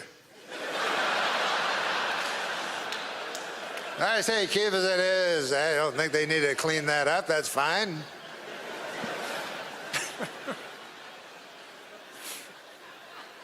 It was easy when I was young to vote because it was simply, you know, you just didn't vote for the French guy. It couldn't have been an easier choice. As a matter of fact, I almost feel like coming back this fall just as an homage to my late father and not vote for Trudeau. My dad did not like Trudeau. Trudeau was my hero, though. I loved him, you know. And since I've come back, I've been watching the news and everything. I've been seeing Justin, you know. And I thought, by God, you know, this Justin kid, he must be brilliant because his father was Pierre Elliott Trudeau. But then I forgot, he's got a mother. So that's kind of evens everything out. You know, what's also different in American and Canadian elections? In America, you get to vote for the President of the United States, and in Canada, you vote for some motherfucker who lived down the street. In your riding. Whatever the hell that is. So then, that guy, he goes to the House of Parliament, you know, and he's like, oh, wow, this is big. And then the speaker's like, all right, well, what are we going to talk about? Anybody want to bring an issue? And then your guy's like, yeah, I just, our bridge ain't looking too good. The speaker's like, what the fuck are you talking about? I go, no, I'll sit down. Sorry about that, I was at a party with a friend and so I noticed you first. And you returned my gaze, knew how to quench my thirst. You took me to that room like a dream come true. The dance you performed was just for me and you. Kisses on the neck, then you work your way down. Let yourself go for me all around town. Seductively stood before me, but it feels so good. Thank you and good evening. I'm Norm MacDonald, and I could not be more excited to be here. You know, when I was asked to host the Canadian Screen Awards, I called my good friend Chris Rock, and I said to him, I've got some great news, Chris. I'm going to Canada. And he said, I've got some great news, too. I'm hosting the Oscars. What are you doing in Canada? And I said, you know, visiting some family, friends. The usual. We're coming to you live from Toronto, or as you cost-cutting location scouts call it, New York City. Never has there been such an assembly of great Canadian talent in a single location that did not have to be Zamboni'd first.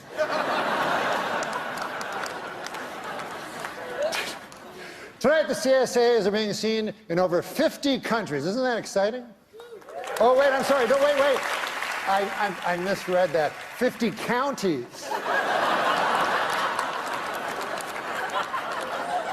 And a couple of regional municipalities. We are here to celebrate nominees for their wonderful work in Canadian cinema and television, which is a lot like celebrating the Northern Lights. You probably haven't seen them, but you've heard they're amazing.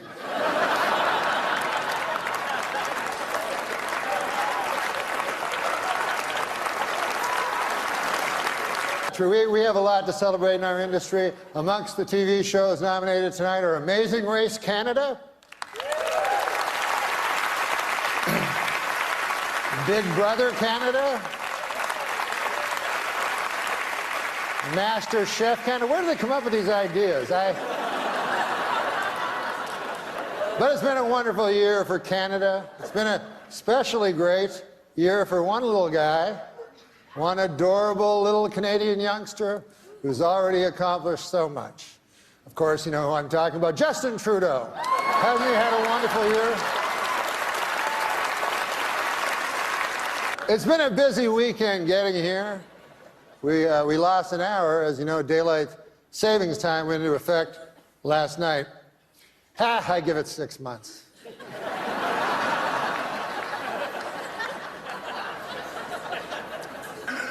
Well,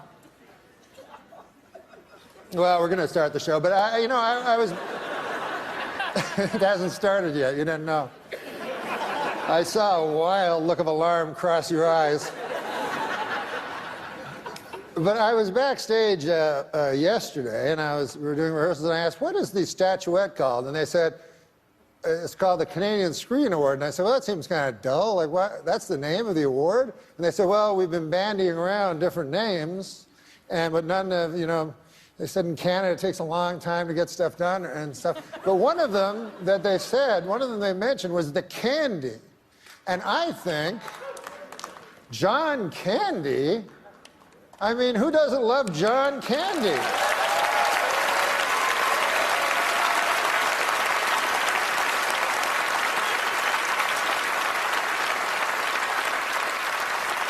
So, of course, the statuette should be called the Candies. So what I'm asking you to do is, if you are a presenter, ignore the teleprompter and say, the candy goes to. And if you are lucky enough to win one, go, I won a candy. What do you think of that? Can you go along with that? Excellent. That would make us a better nation.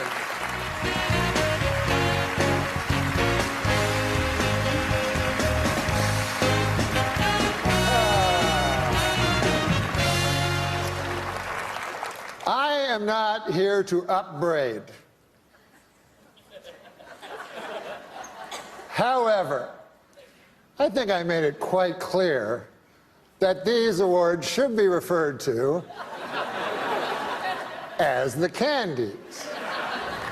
A 9-year-old child knew. Are you so burdened with this preposterous technology?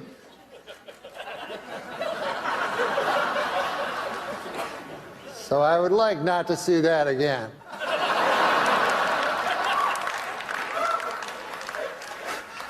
Backstage I was thinking how different things are since I moved to the United States. Now I'm in the United States. One thing I've noticed about films, I don't like foreign films anymore. They're all like artsy, kind of not my cup of tea. But when I grew up in Ottawa, by God, I loved foreign films. Star Wars, Smokey and the Bandit. Do you remember that one?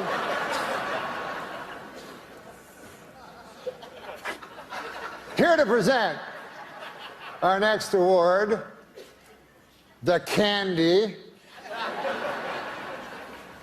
And this will be the end of my upbraiding, I hope. George St. Kitts and the Candy Band. Who can take a sunrise? Come on, guys. Sprinkle it, but they can't. Well, whatever. Well, our next presenters are political people. And it made me think, because I was just told Cape Breton Island, I don't know if you know this, but they are offering sanctuary to anyone that lives in America after Trump is elected president by a landslide. And I agree with this in principle, but why Cape Breton Island? I mean, can't I just flee to Toronto? Do I have to leave the fucking planet? I mean,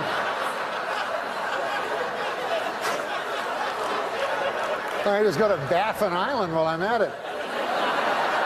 All right, now welcome to the stage, 2 Canadians. Oh, the candies are going great so far, aren't they? I would like to say to Eugene Levy that there's no reason to be ashamed of your son. My son only this morning punched me in the chest really hard. Listen, I have some good news. I just found out that all of you here tonight will be getting a swag bag. Yeah. Just like the Oscars. I haven't seen one yet, but why don't we take a look and see what you're getting? I'm going to call Megan, our golden girl, out. Megan, our golden girl? Hi, Megan. Come on out here. Ah, you brought the swag bag. Yes, can you hold it open? And then I'll take things out of the swag bag. What do we have here? A loose pancake.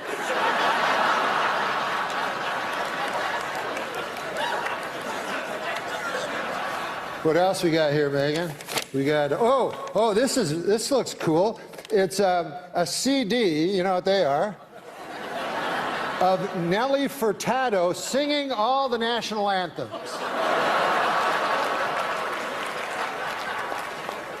Torn from today's headlines. See what else we have. Oh, we have this. Ah, yes, this. This is a bottle of Eau de John Cherry Cologne. It's for the gentlemen in the audience. Now, what else do we have? Hopefully something a little funnier than the last one. Here. We have a 30-minute massage from producer Robert Lantos.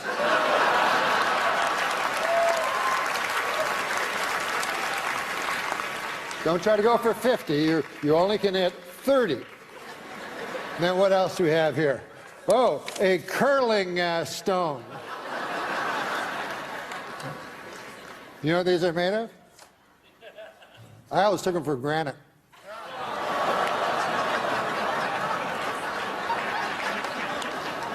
Last time I take a joke from Martin Short. All right. Megan, just do some house cleaning here. Having a hand for Megan, our Golden Globe. Natural mistake. All right. Listen, guys. For some reason, I've been told to stretch. So,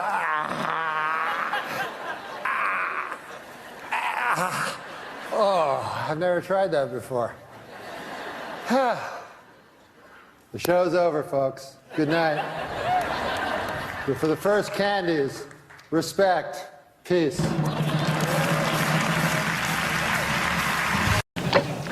Well, next Tuesday is Halloween, or as evil old people know it, Razor Apple Day.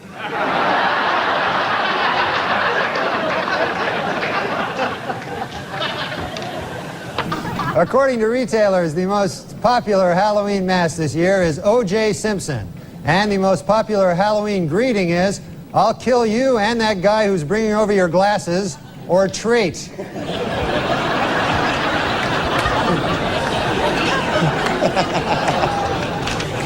Ghosts, they don't fucking scare me. I mean, I'm not trying to say I'm a big shot, you know? I mean, I am saying that.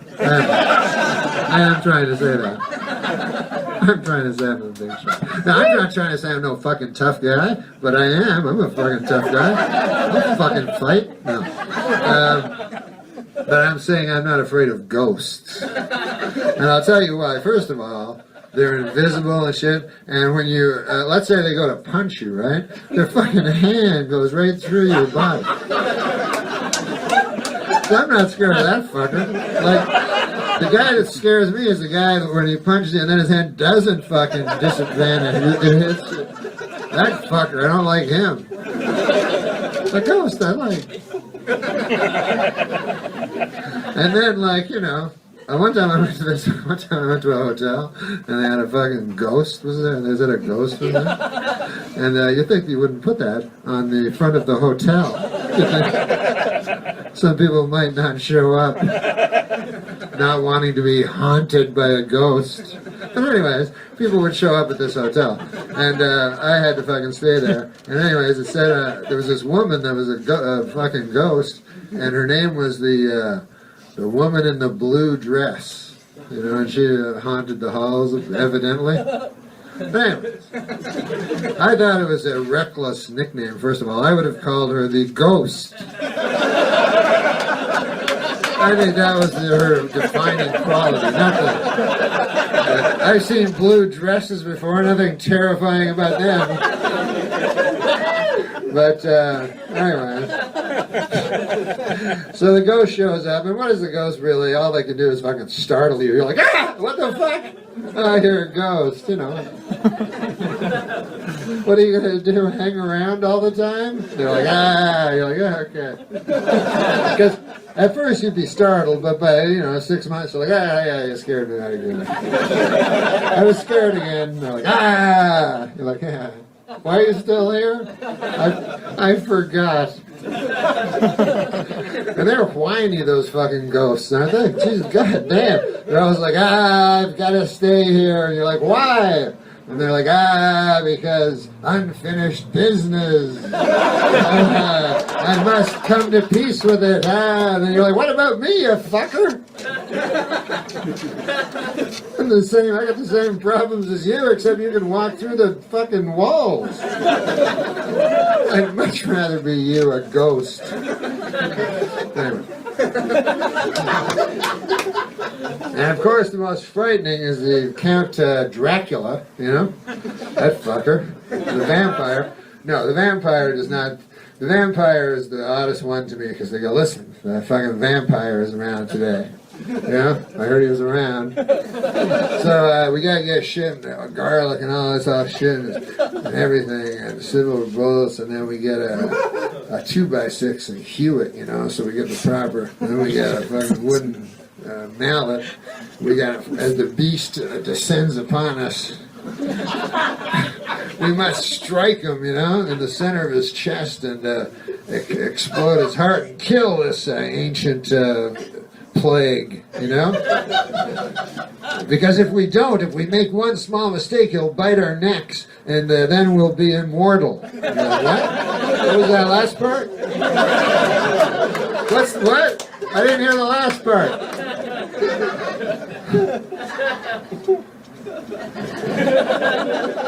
And they bite your neck, and you get to be a cool vampire forever. Unless someone tricks you and makes you a pile of dust, which would also be a cool way to go out.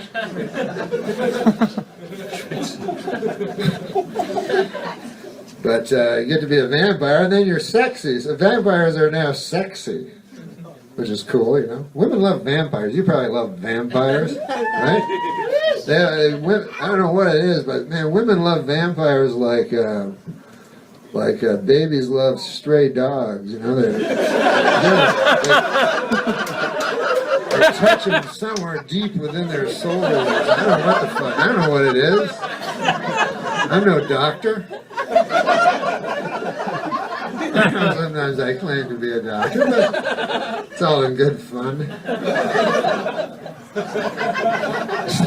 Enjoy performing experiments on the human body sometimes, and if you like that sort of thing, you have to pretend to be a doctor. Pretty well the only way they'll let you do it. I have the suit at home. Anyway. In my opinion, if we're going to fight the war on terror, a good place to start would be our country's haunted houses. When I was a kid, I went to the haunted house at the state fair, and my dad did not want to pay the 50 cents to get in to the haunted house. And it was like this trailer with ghosts and stuff. And my dad goes, that's no goddamn haunted house. So I'm like, sure it is. He goes, no, it's not. It's got wheels on it. It drives around. The ghosts will come right out. It was like ruined it for us. Whatever.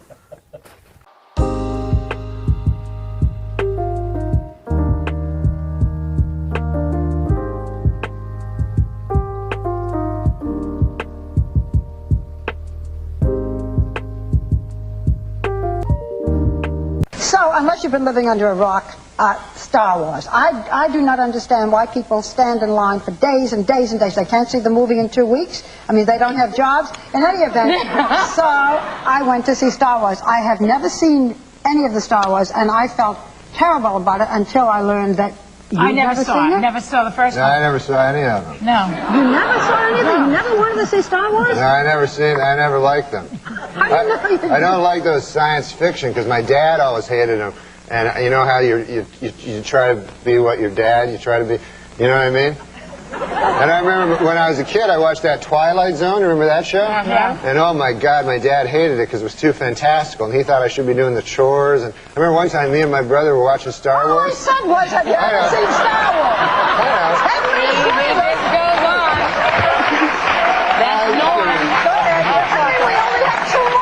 I was just giving you a little backstory, but me and my brother were watching the Twilight Zone, and then my dad walked by, and we were watching, and we were all excited about this Twilight Zone, and then my dad walked by, and he looked at, like, the screen, and he said, I suppose this one's a goddamn ghost. Oh, well, that was funny. Okay. Anyway, we're going to give our quick review. Well, another Thanksgiving has come and gone, and I thought it would be a good idea this year for me and my mother to say what we were thankful for. This is my mother, Fern. Now, we've written them down on index cards, what we're most thankful for. Should I begin? You can just start. I am thankful for the opportunity to do stand-up comedy for a living. Why, there is nothing more gratifying than to step out on a stage before a quiet crowd and through my comedy, turn them into an unruly mob. I am thankful for the brave man who pulled me from a burning building last week and sadly perished. In the process, I'll never forget him. I don't remember his name, but I think he had a mustache. I am thankful for women, the greatest creatures on earth, because without women, there would be no cookies. I am thankful for the kindly ladies who live across the country and leave pies on their windowsills. So an old chunk of coal like me have a bite to eat from time to time. I am thankful for the troops, except for that one guy. I am thankful for all of my grandchildren, especially the ones I like.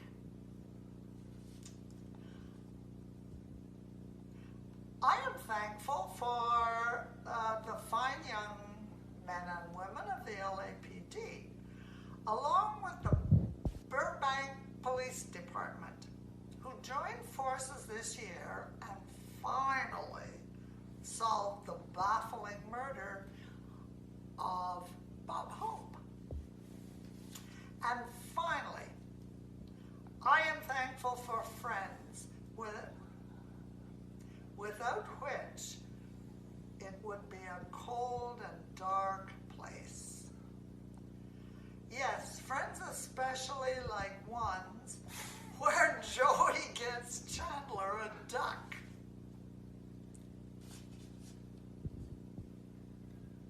The end.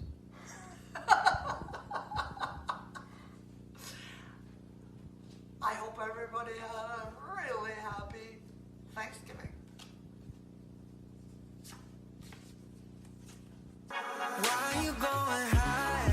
Push me to the side. Just keep going on and I ain't getting tired. Yeah, you try to crucify all the good inside. You go and call 911. The last one. Okay. I went to the doctor the other day, and he told me, you are what you eat. So I ate a bowl of Count Chocula. I went home and became a Dracula! Oh, good Lord. That's enough nonsense for one day. I'll write it all down and hold it out here. And somebody, and that's what I need. If you're going to do all these, I need a person with what do they call them? A what? Cue card. A cue card. That's it. I need somebody with cue cards. Don't you think? I think it's a little early to be a diva. I think it's too late to be a diva. Have fun. Interesting story, I say, this week is that right on Rikers Island, they banned like 2 months ago. They banned pornography, any porno magazines from the prison, you know, because I don't know why they did it, but they had a compromise. They're allowing one porno magazine. Only one? Only one. Yeah. Unfortunately, the porno magazine that they're putting in is Hairy Guy's Ass Illustrated. Really? Yeah. Well, if you're going to only allow one, I would think that's the one, you know, probably. It's a good magazine, though. It is a good, you know. It's not. It's not all just pictures of Hairy Guy's ass. The articles are good, actually. Yeah. I just read it for Hairy Guy's ass. Well, see, that's you, Andy. Just people are all different. He was telling me before the show last week he went to the Hairy Guy's ass mansion. It was great. Why didn't you? Andy has all the fun. He gets to all the big celebrity parties. Right. Him and Jimmy Kahn.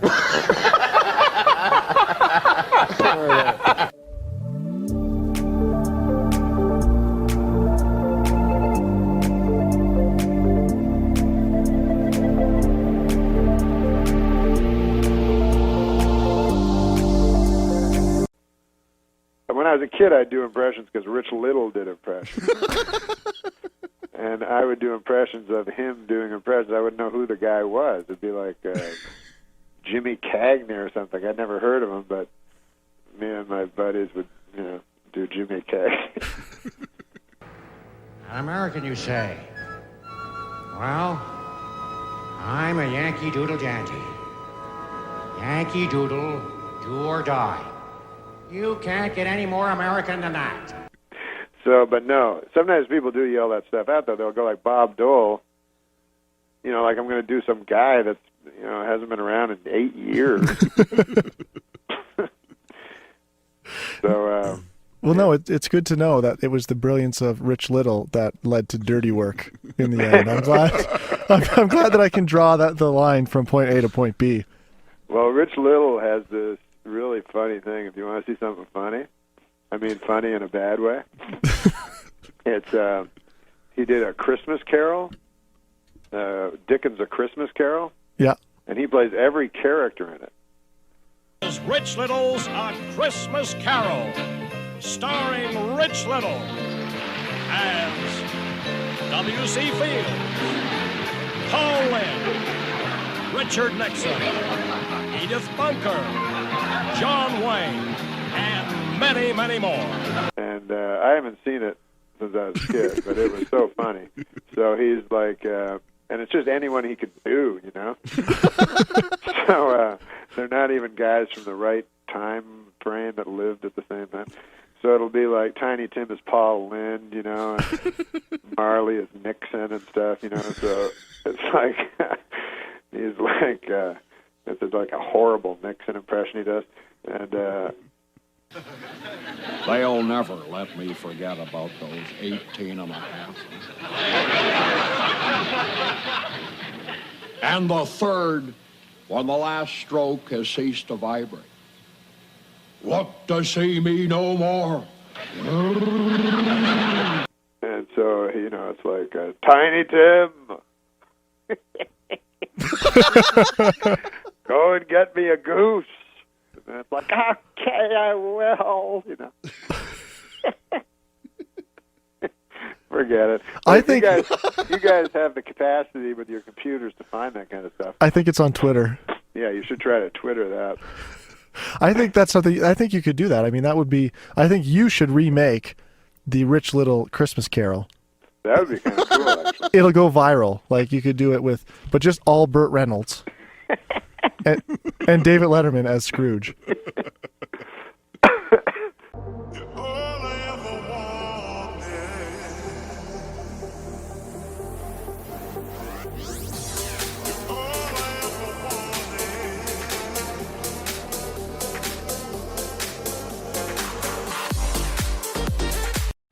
And finally, back again, Burt Reynolds in a commanding lead with $14.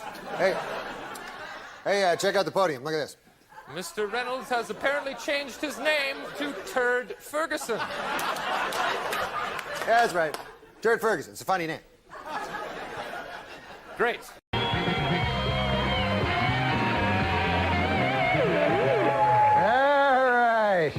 All right, welcome back to the big show. Let me just get rid of this doll of steak. So, Paul is working out today. You know what health club I work out there, don't you, Paul? No, which one? Work out at Crunch. You know, I mean, I have opinions.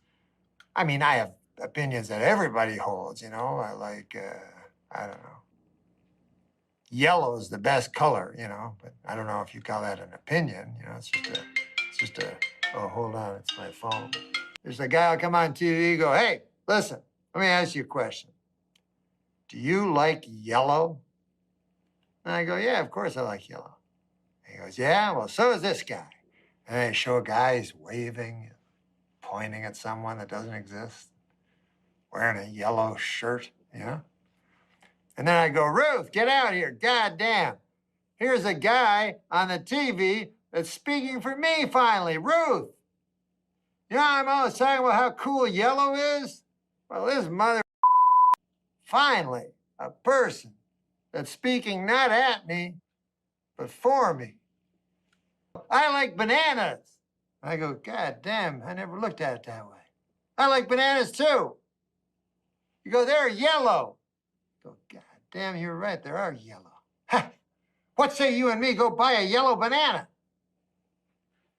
I was at a party with a friend inside, noticed you first, and you returned my gaze, knew how to quench my thirst. You took me to that room like a dream come true. The dance you performed was just for me and you. Kisses on the neck, then you work your way down. Let yourself go for me all around town. Seductively stood. No, I don't do him from his radio show. I just do him from the, because he has his article in USA Today. His column. His column. Yeah. And all it is he just, anything he thinks of, he writes it down. Sure, his thoughts. A king's thoughts. Yeah, and they're just like completely random. Like he'll go like, blue is a great color, but for my money, yellow is the best. It's like crazy. That's all Larry. It's supposed to make you think. Yeah, it makes you think. Because I don't care what. Tell me some of the Asian things that, like, you know. Look at what you was calling it. Small penises? No, like names. Names, yeah. Oh, well, yellow, yeah. Yellow? Yeah. Who says that? Who says Yellow? yellow? You're a coward. Hey, yellow. No, that's yeller. You're yeller. Yeah. I've never heard of yellow. No, never. That's our skin color, but. Yeah, yellow man. That's just what Yellow, you yellow said. man, that's what you said. God, You made that up. Oh, no, Hey, yellow man, get out of my bar. I've never heard that. No. Do you know all the racial things against Asians? Yeah, can I did a stupid thing one time. Okay, he's ready to talk. This was my big statement I threw over at Atlantic City on the boardwalk. I threw 60,000 into the ocean. What? No way. Yeah, to quit. That was my thing. I'm going to quit. Why didn't you just quit and keep the 60? It was supposed to be like I felt like I was in a movie. Wow. That was a symbolic kind of a thing. Like, was it money or chips? That was What's money. that? Is money? Holy shit. I said chips, and he goes, what's that? Wait, so you threw 60 grand, because you had a moment where you're like, this is cleansing, this is like, it's the to same- the ocean, I committed. the same way a drug addict would throw his drugs Sure. into the ocean. How long after it left your hand did you regret it? I regretted it pretty quick. See, I would have thrown the fucking dealer into the... That's how I would get over it. I'm Those always surprised stone-faced that idiots. I'm surprised that people like dealers don't get killed. Hey, so look, I was at the fight. I was at the Pacquiao. Yeah. And I almost made a bet. Yeah. I almost made a bet that it would go the distance in Mosley's favor. Almost. Wow. But I was a little bit afraid. Tell everybody what your bet was, Norm. I bet Pacquiao to win. 25,000 to win 3,000. Wait a minute. How is that possible? You put down $25,000. Yeah. Maybe lose 25,000 to win 3. Yeah. But I won 3. What? Was it that it would a knockout, or what was the actual bet? It was just that he would win. But I got scared because like I was so happy when Mosley went down, and then all of a sudden he got up. And then I was scared because, one punch can end it at any moment, Yeah. And no, that's the most money I ever put on a fight. And also, I don't know nothing about boxing. What did you go by, the commercials or his karaoke singing, or? How did you pick Pacquiao? Well, usually I kind of went against my instincts on this one because usually I pick the bigger, blacker guy. But in this instance, I met him, Pacquiao, and he seemed unbeatable. Yeah, he is. Pound for pound. Yeah. Unfortunately, the other guy weighed more pounds. Now, have you ever lost? Have you ever been devastated and lost like a big bet? I've lost everything I own 3 times. Tapped out? Yeah. That happened to me 3 times, but since I've gotten control of it since. But one time, man, actually, after you lose everything, sometimes you kind of feel good. It's odd. But you feel like clean. You go, hey, man, I feel all right, But my car's gone. My house is gone. You know what? I'm all right. I'm cleansed. I don't have my watch anymore. But one time I had nothing left. I went up to my room, and I was like, I walked by the Coca-Cola machine. I love Coca-Cola, Yeah. So I said, I'm going to have a frosty Coca-Cola, But I only had 65 cents to my name, right? And it costs $1. So I hatch this plan. I'll go down to the nickel slots, and I'll make myself $1.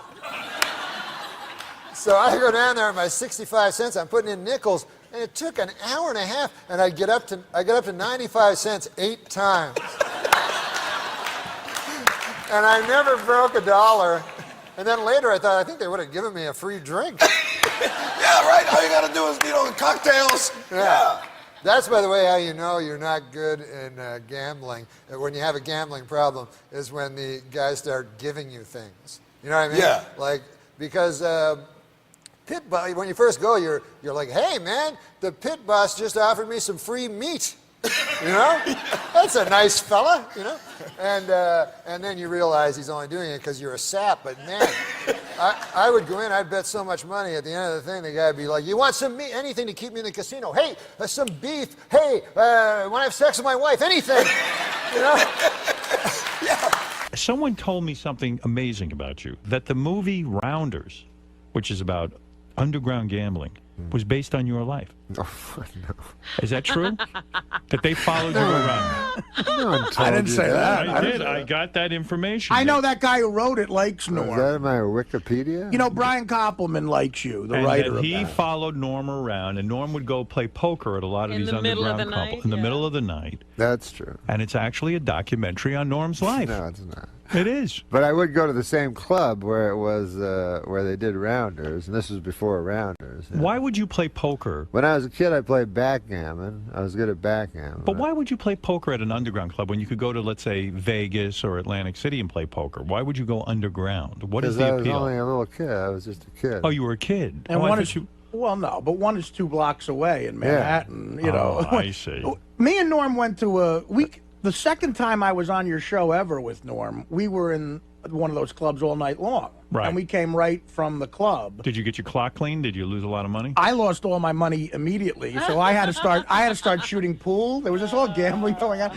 So I shot 8-ball until like 6:30 in the morning with a guy, and I lost $800 doing that. Right. And then Norm, I lost about $2,000 at the tables. Norm played poker, and then Did Norm win? We just Hey, made one time a guy tried to hustle me at pool. Are you good at pool? Norm's good at pool. No, I mean, you're not very good. But it was just we're just playing like bar pool, like we're drunk. We're all drunks. This was when I was young, you know. But you play for a lot of money. No. This is when I had no money. Okay. So I'm playing this fucking. Oh yeah, right. Yeah, you're okay. When I'm playing this fucking pool hall, and this big giant black guy. It doesn't matter what color he was. Yeah. All right, but it helps the story. Giant black like guy. Forrest Whitaker in The Color of Money. In The Color of Money. Yeah. So he comes. No, but he's dressed like he has all this stuff, and he has 2 girls with him. You know, and I'm all drunk. I'm like an idiot. You know, with my friends playing pool. So he goes, I'm next, you know, so he puts his like fucking 4 quarters down. Yeah. And so then he goes, here, let's play. So the guy, he has his own stick, you know. Oh, boy, you're in for trouble Yeah. then. So we're playing, and he's missing by only like a millimeter every time, you know. But I win, I beat him handily, but like he's the worst hustler ever, right? So we play for $1. So then he goes, now we're playing. He goes, now we're playing for $100. Like it goes up to 100 from 1, and I just beat him every fucking. So I go, no, I'm not. What? I go, I'm not playing. I'm taking my $4 I'm all and going drunk, home. you know. I go, I'm ahead $1. I was kind of an idiot. Yeah. I go, I'm ahead $1, you know. I'm not playing you anymore. Ah! And so the guy goes, he's all mad. So then another guy played, and then stupidly I gave my friend advice. And then the big giant guy hit me with the cue across my head. Wow. And I looked up, and the cue stick was right in my head. And he goes, I break people's bones for a living, motherfucker. Why? Oh, whoa, you're kidding me. Yeah, that was He my sounds story. like Football Williams, that guy. I was like that. Oh. But Norm, So that was my story about my Norm, pool hustling days. You should keep that one to yourself, the pool hustling story. But Norm, shouldn't tell that on radio. Yeah. But Norm, I don't understand something. You go to these underground clubs and you play these cards, and it's a lot of money. You're talking about a couple of grand, right? You're talking about maybe I lost 20, a couple 30 of grand.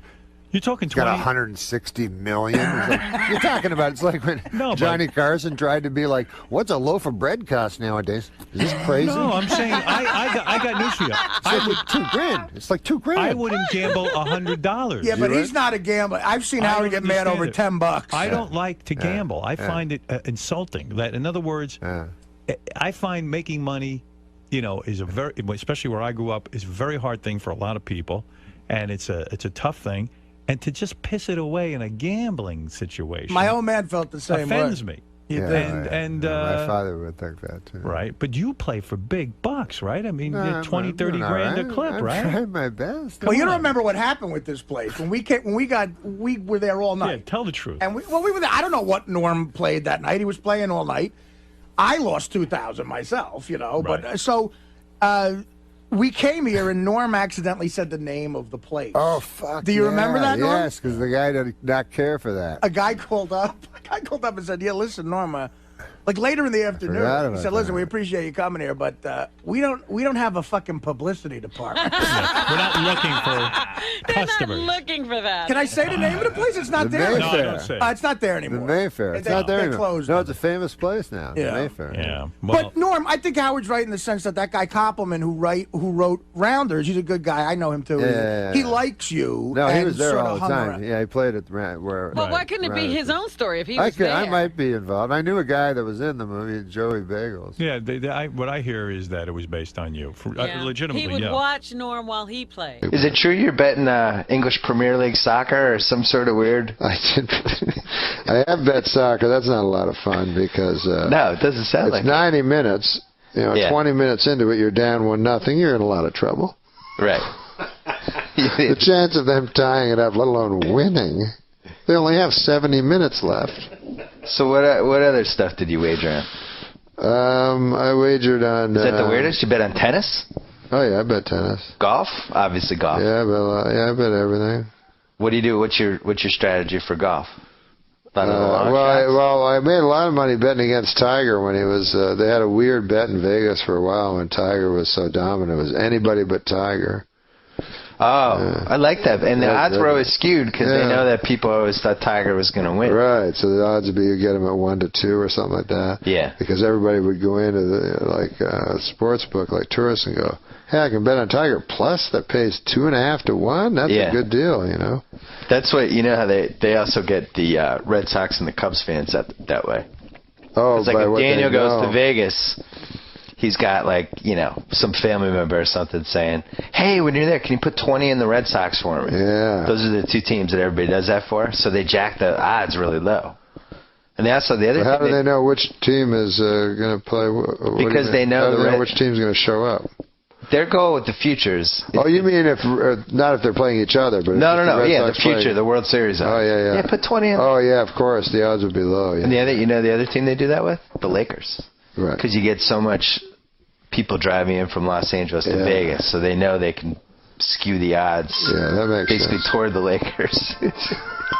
Hey, what about this? What if I always wondered this. You know, when you drive from Vegas from Los Angeles to Las Vegas? Yeah, usually. And then there's that thing where you hit the Vegas border. Yeah.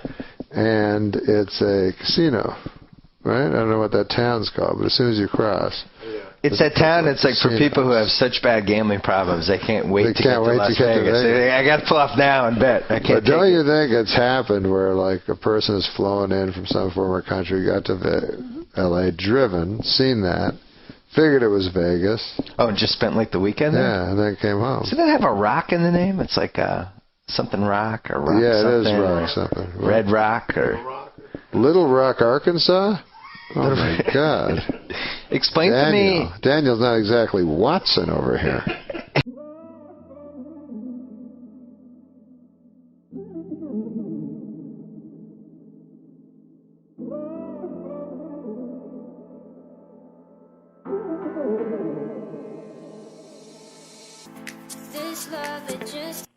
What's the most you ever bet on a sporting event? Oh my God. I don't know, probably 100,000 or something like that. Wait, what game?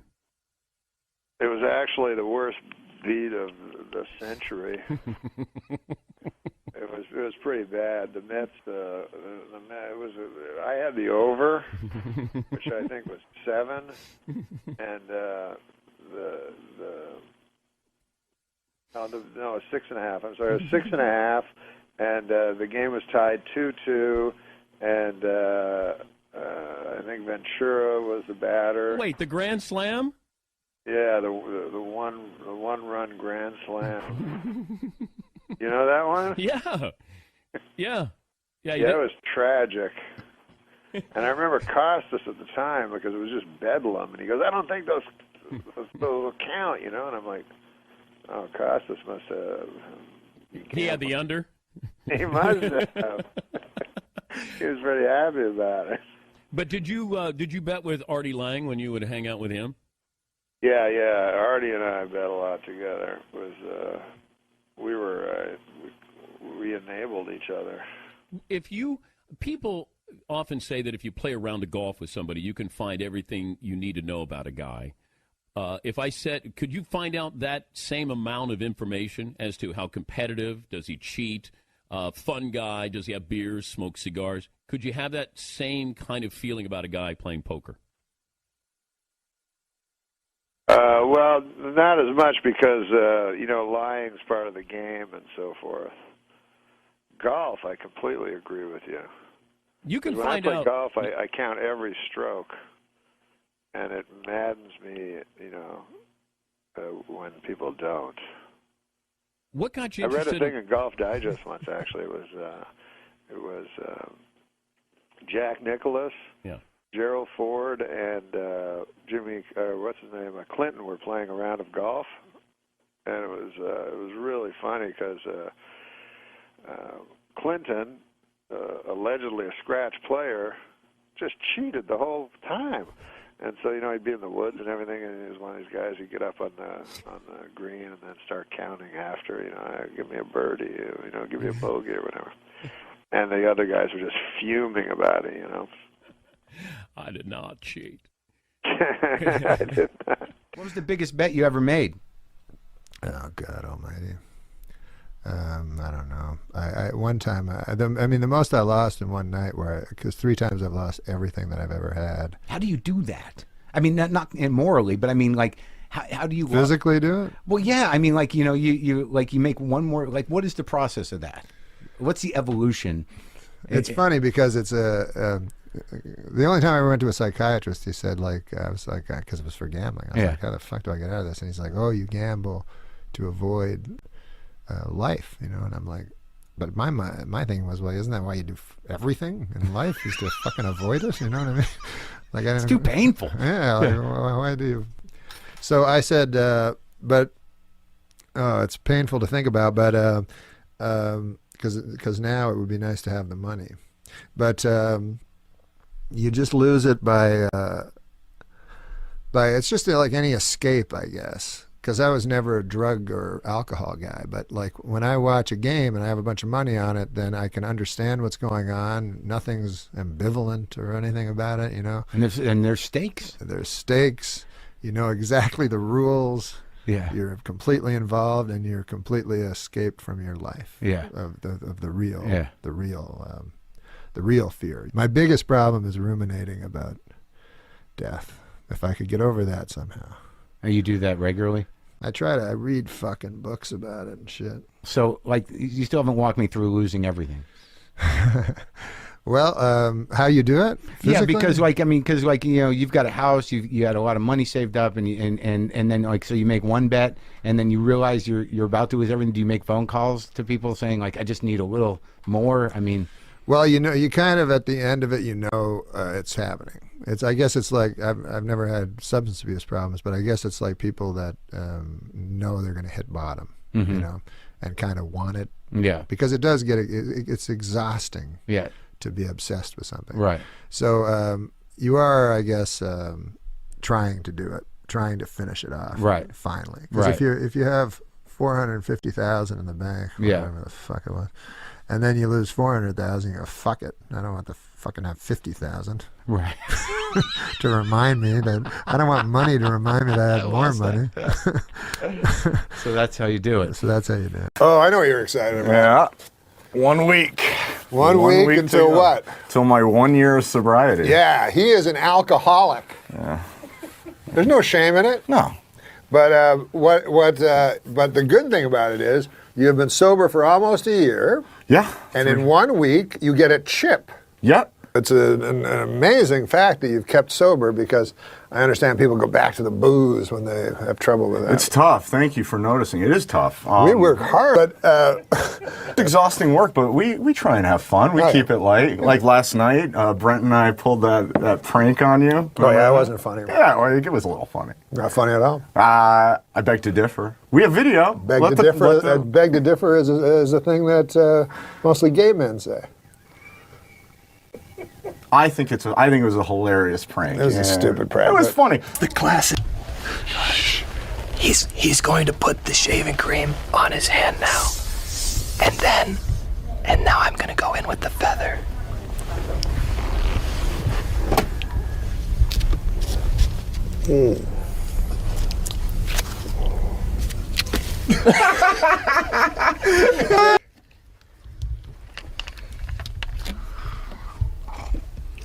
Yeah, you swallow that, you fucker. You drink that down. You don't fucking spit that out. Yeah, you like it, you fucker. Drink it. Fucking swallow that fucking. Week away, no? Huh? I was a week away. What about you and your stupid fucking shaving freak, fucker? You think I like the taste of Anyway, there's more. We have more video of you. What is this? This is you. 4!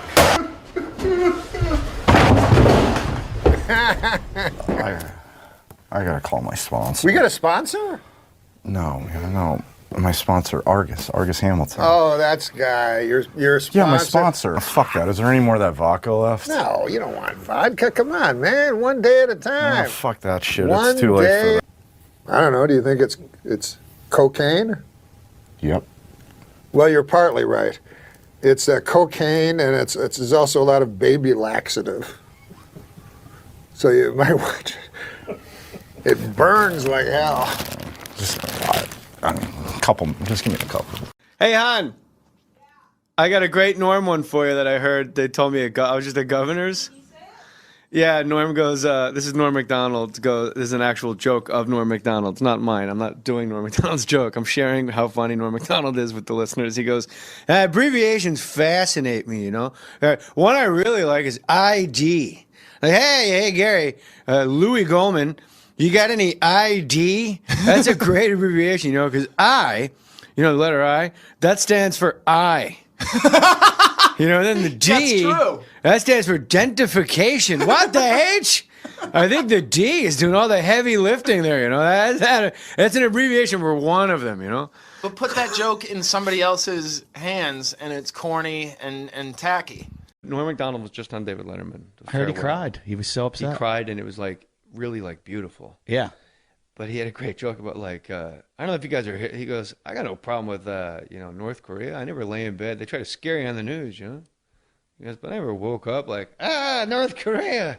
I hope they don't get me, you know. And like nobody really laughed. But did you hear Letterman like cackling in the background? And you realize it's just with Norm, it's all you are being fucking played. When you think he's bombing, it's all a big setup to the fucking. In a year, he's gonna have the perfect special ever. You might as well sit with Norm and just keep a smile on your face because you don't know where you are in the joke. He goes, I'm not afraid of Iran, you know, or Iraq or North Korea, you know. I'll tell you a country I don't like. It's Germany. I don't know if you guys are history buffs, but at the beginning of our last century, Germany decided to have a war against the world. And what's weird is it was close. You think like it'd be like 5-minute war, you know, but it was actually it was almost tied. And about 50 years go by, and Germany goes, hey, let's have another war against the world. And they almost won that one, too. Because you would think that everybody in the world would go, hey, Germany, we're not going to let you have a country anymore. Who are you, Mars? Just fucking, I just love, it was, you would think it'd be over in 5 minutes, but it was close. Did you hear him talking on the Russell Brand podcast with him and Russell Brand when he was talking about how he was at the party or when he played the White House Correspondents' Dinner? Yeah. And Larry Flint said, I'll take care of you. Right?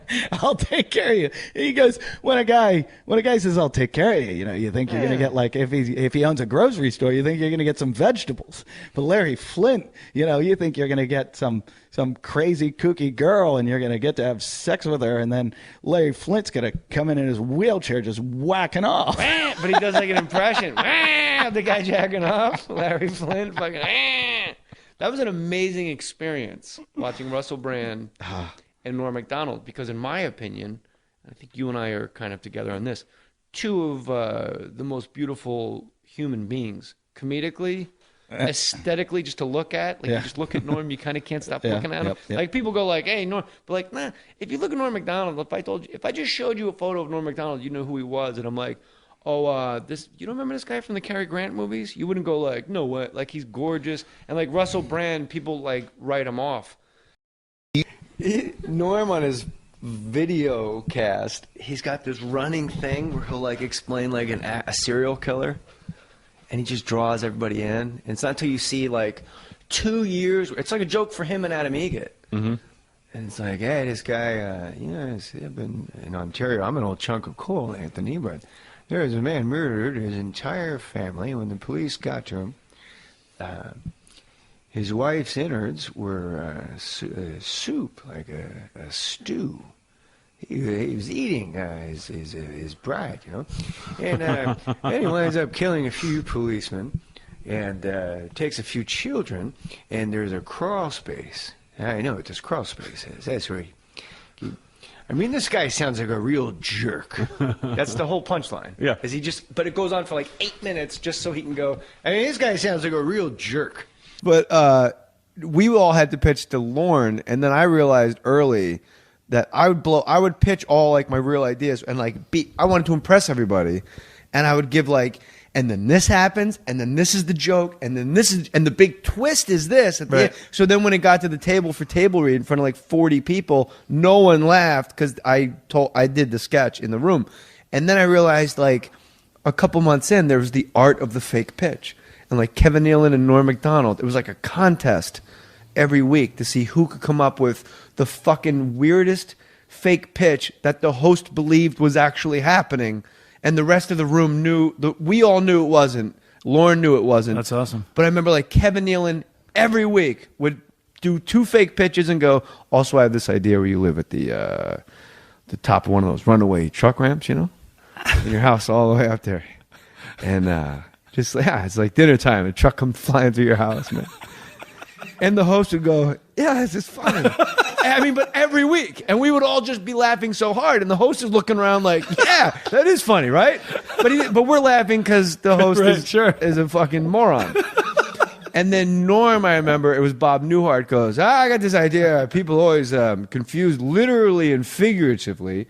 A guy will go, hey, how was that movie you just saw, you know? And I go, oh, my God. It was so funny. I literally laughed my head off. But he didn't, you know, because he's got a head still. And Bob Newhart just stared at Norm like, that's the stupidest shit I ever heard. And then Norm, like a dog with a chew toy, was like, I'm not leaving this room until, like, they fucking lock the doors like a prison movie. He's going to break him? Like, yeah. And he goes, or you go, hey, how's your wife? Well, she literally died. When she got your message, she literally dropped dead right there on the floor. She's died. She literally died, and now he's moving like closer. Did Newhart break at a certain point? Yeah, eventually he's just fucking. And then that week, Norm did a sketch where he was Charles Kuralt, and he was the only. It was just Charles Kuralt alone talking to camera, and we're all like in full Charles Kuralt makeup, unrecognizable, and you're like, how the fuck do you... Like, his fake sketches were better than anything I ever actually got on air. He's amazing, isn't he? He's an amazing guy. He is amazing. He's a super funny guy. I got heard for like 2 years. I'd go to a comedy club and they'd go, yeah, Norm was here last week. It was pretty fucking weird, dude. And I'm like, what? And my wife and I would like... go like, what's going on with... Like, I hope he's okay, you know? And then you see his Comedy Central special. Perfect. Right. So the joke's on everybody across the country. Like, yeah, he was really weird. He's got these other guys following him. Every town had a different, like, I think he was super high. And another town's like, he really gambled. And another town, he came in with 19 men. Like, weird, like that strange. Like, he made his bathe, like he had to be bathed, or he wanted something for his feet. And then just, you know, you see his Comedy Central special, perfect. My father died. My grandfather died. My great-grandfather died. To the best of my knowledge, he's dead, you know. I come from a long line of death. And you're just like, this is perfect comedy. So, however it works for you, I guess. Yeah. The best sketch that never got on the air in my entire time at Saturday Night Live, which is only 40 episodes, was Norm MacDonald's game show, Name 2. Hey, Jimmy.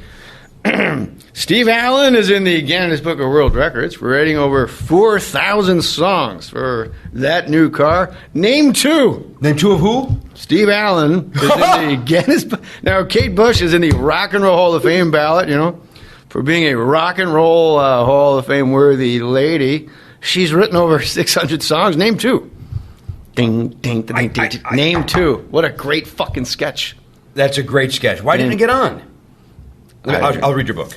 Who knows? I don't know why. I'll read your book. I was driving from Quebec City back to Montreal, because when you do that festival, the Montreal Festival, I would get too drunk, and I'm like, I need to get out of here. I don't want to be I just don't want to be the drunk comedian anymore. So I was like, I'm going to go to Quebec City during the day and have a day.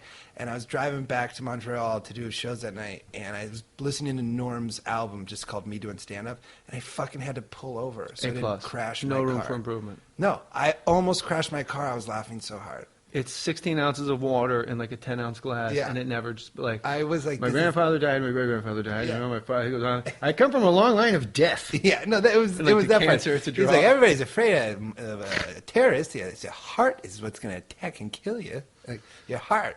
And the funniest joke is when he goes, the only way to stop your heart from attacking you is to attack your heart. with a defibrillator. We're not doing this justice at all. And No. it's funny because, like, people that don't just get it, you're not going to convince them. No. By sharing it. You just gotta listen to that album. So funny. What was it like? Hey, he lost his long battle with, finally lost his battle with, courageous battle with cancer. Yeah. All right, but if he dies, the cancer dies, that's a draw.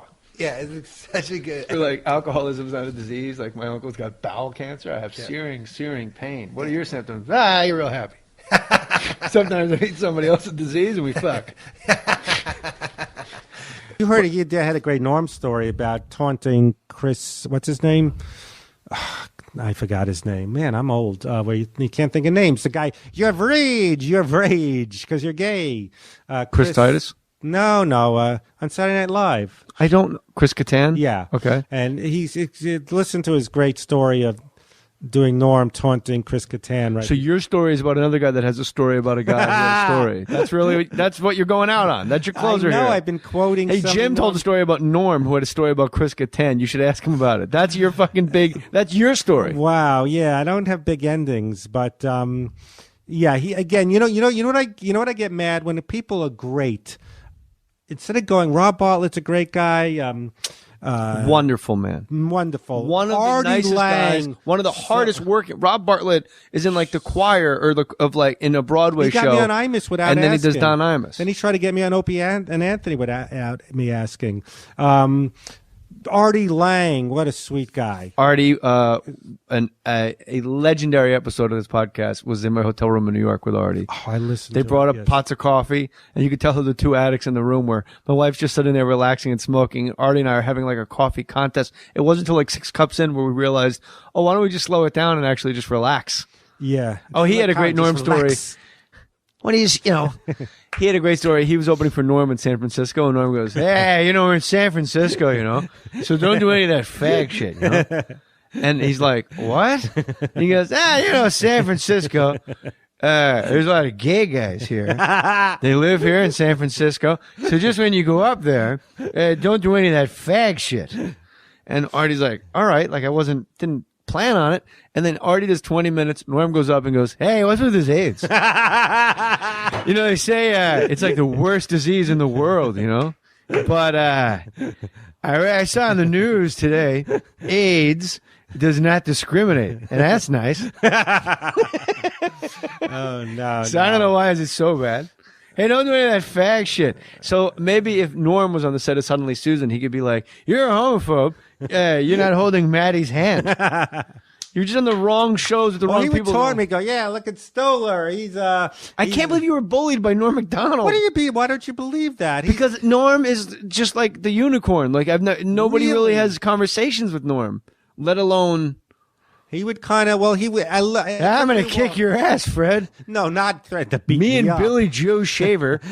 not threaten to beat me up, but just kind of like teasing you a lot. I know you're at the end, but him and Cato were friends, and they would just be him and assholes. who? Cato Kalin, the biggest piece of shit. So you Cato didn't watch the Kalin? whole Artie thing. We talked about it. No, I yeah. didn't. I fell asleep. It was on late. That's not because you were boring. I mean, him and Norm were best friends. He was Norm's lifeline. Hey, Cato Kalin. They were friends. So and they would Cato play Kalin tennis. would heckle you too? Well, we one time Cato and Norm played tennis, and I got a flat tire, and they were driving, laughing at me because I was on the side of the road. And Cato would kiss up to Norm, but they didn't stop to help you with your. No, flat tire. they stuck their heads out the window, were laughing as they drove by. What jerks! Yeah, you should go on Norm's podcast. Well, I did. Oh, you did already? Yeah. Oh. And well, you don't need my help at all, do you? No. Yeah, and was it fun? Did you bring up the fact that he bullied you? Or were you afraid because he was a bully? I was a little afraid that I'd get busted, and about the book. But he goes, I don't care. Norm didn't care. Yeah, I go, I said, Norm, I have to be honest. You're in the book, and I said something. He goes, I don't care. Last time I got heckled bad was at Motor City Casino in Detroit.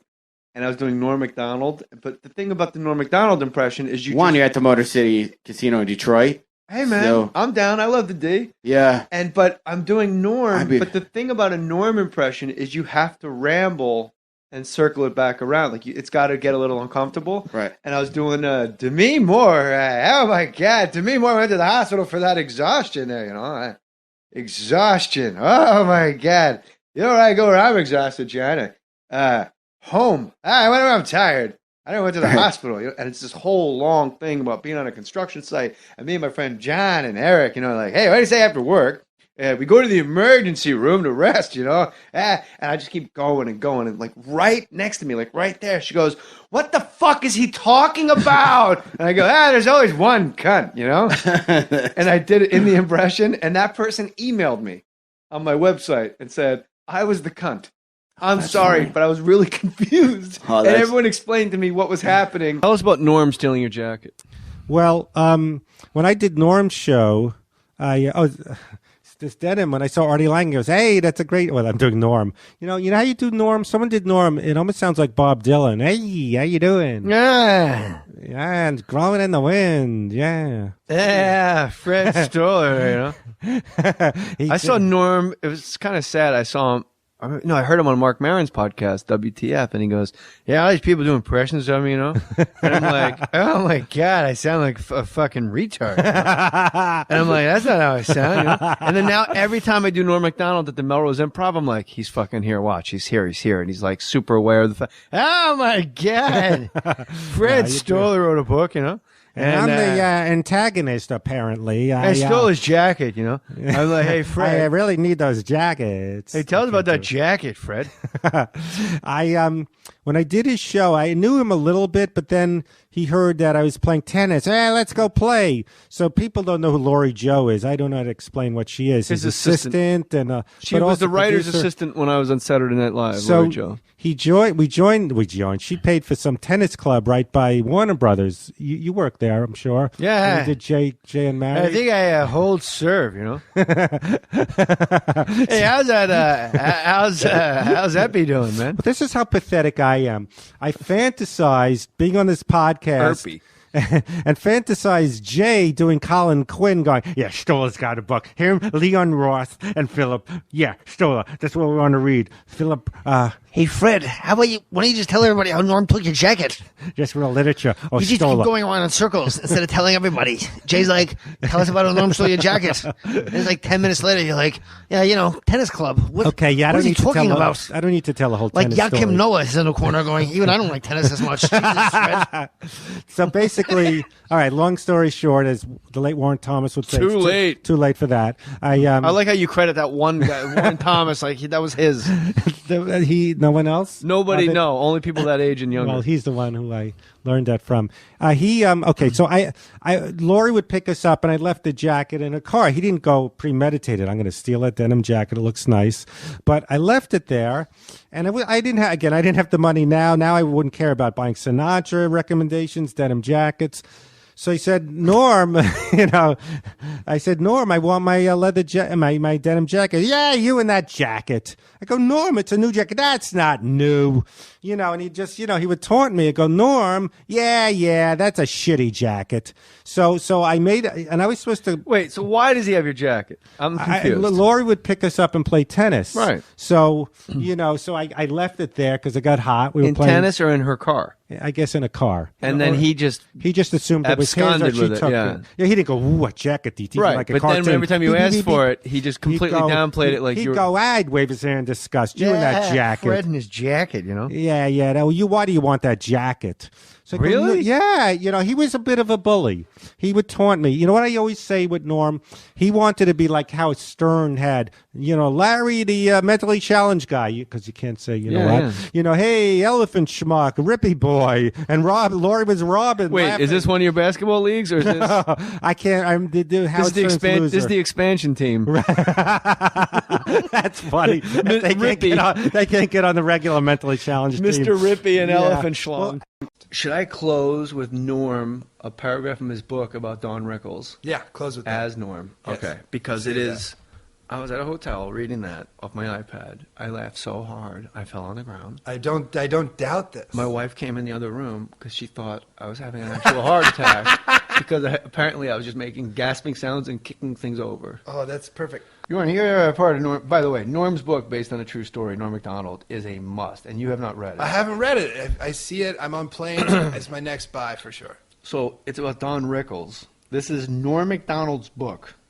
if you want to put a link up at jmore.com, since Brooks doesn't sell anything, and a link to Brooks's Instagram at Oh, jmore.com. no, you can buy my album. This is cool, right? Yeah, my album's called This Is Cool, right? It's been I out. love that album. Thank you, Jay. It's very Great nice. title, too. What a delight. Thank you. He was a big Rickles fan. He saw him on The Tonight Show his whole life, right? And he's on the set of Dirty Work, Don Rickles to Norm MacDonald. So I approached him the first day in the makeup trailer, and I introduced myself. I said, I just want to tell you, Mr. Rickles, I feel so honored that you'd agree to be in the film, and I thank you from the bottom of my heart. He shook my hand. That's very nice, Norm. By the way, I spoke to the home. Your room will be ready Tuesday. The trailer erupted in laughter, and I felt rage deep in my soul. And I saw myself in the mirror, and I saw that my face was beet red. I wasn't on any waiting list for any type of home, as Mr. Rickles was clearly suggesting, you know. I'm losing the impression, but I swallowed my anger. And I was determined to find the real man through my own kindness and love. Mr. Rickles, I'd be honored if I could take you out to one of Toronto's finest restaurants and buy you dinner tonight. You know? I have a better idea, Norm. Why don't you go to a shed in the desert with a rake and go brap?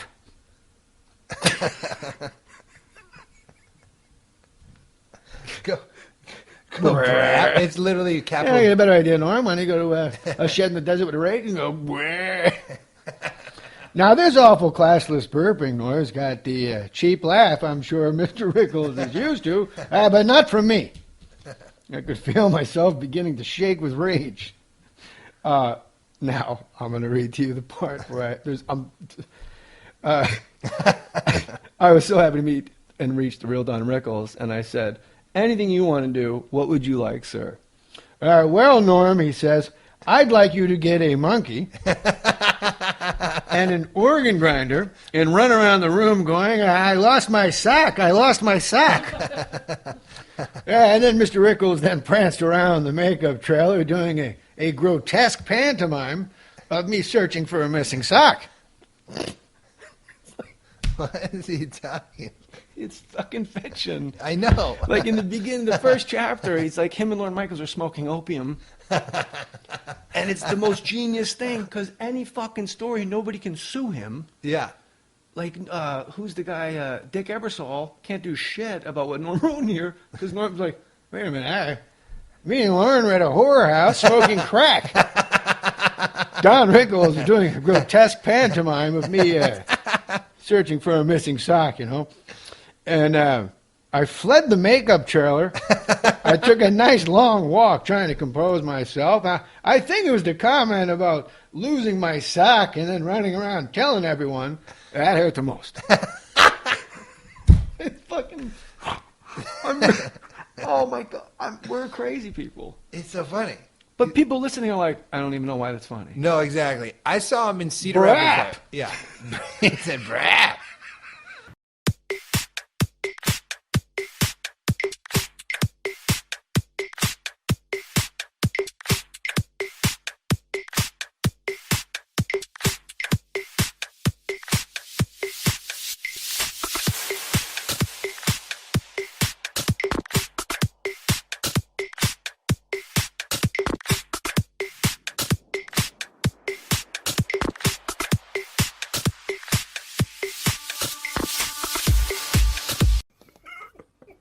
Why is there an app for everything except how to rape a baby?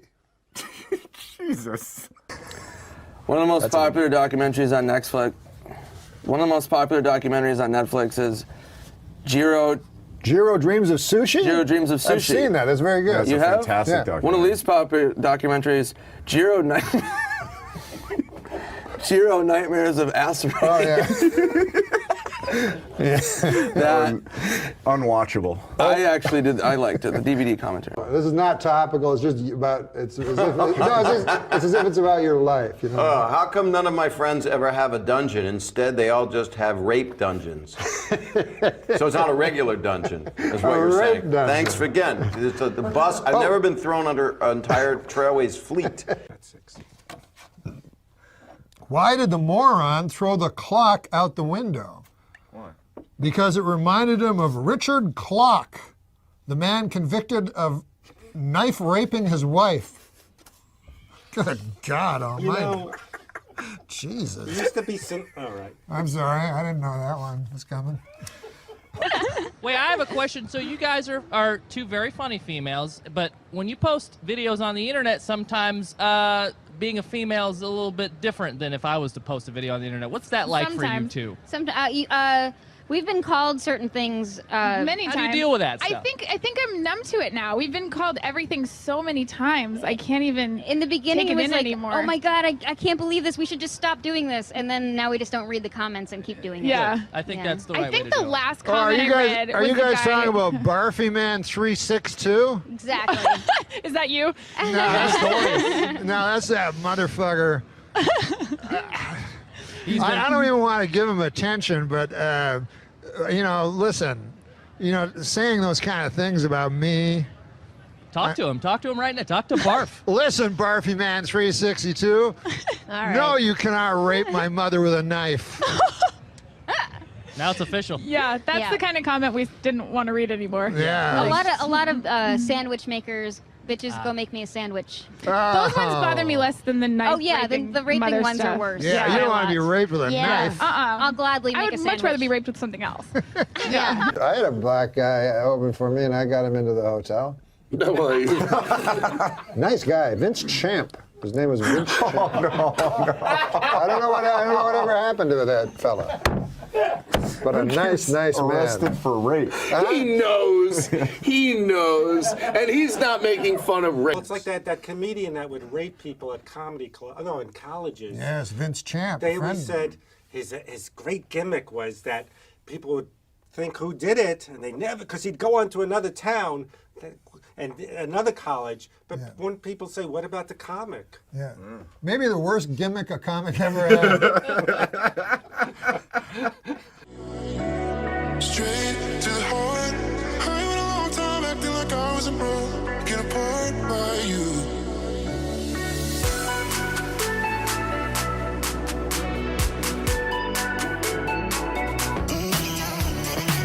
Michelle Greppy. Yeah, you got a bad review in the paper by Michelle Greppy. She hates you. Yeah. What'd she say? But the New York Times loves me. But Michelle Greppy hates me. What's something Michelle said? She says, all the charm of a date rapist. But a date rapist has to have charm, right? That's true. A date rapist has to have a lot of charm, right? I would imagine so. Real rapists don't, but date rapists. They have to have enough charm to get you on a date. They gotta get you on a date, exactly. He took your punchline. Sometimes you'd see guys, like I knew this guy, I don't know if have you ever met a guy who's like, you don't even understand it, but just gets women all the time, and it's like very mysterious. Yeah. Like I know this one guy literally got a different woman every night. I'm not even exaggerating. I asked him what his secret was. He said he was a serial rapist. So for him, it was I don't just think that counts. perfect. In Milwaukee, Wisconsin, a man allowed his 8-year-old daughter to take the wheel of his car, and an accident ensued that damaged 7 other cars and injured 6 people, which once again proves my theory: women can't drive.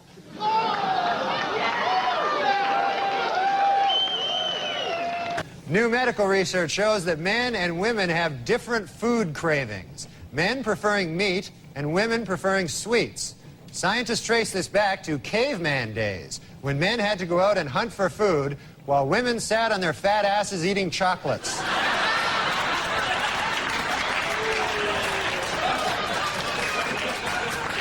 A celebrated fertility statue, which many believe has the power to make women pregnant, began a nationwide tour this week.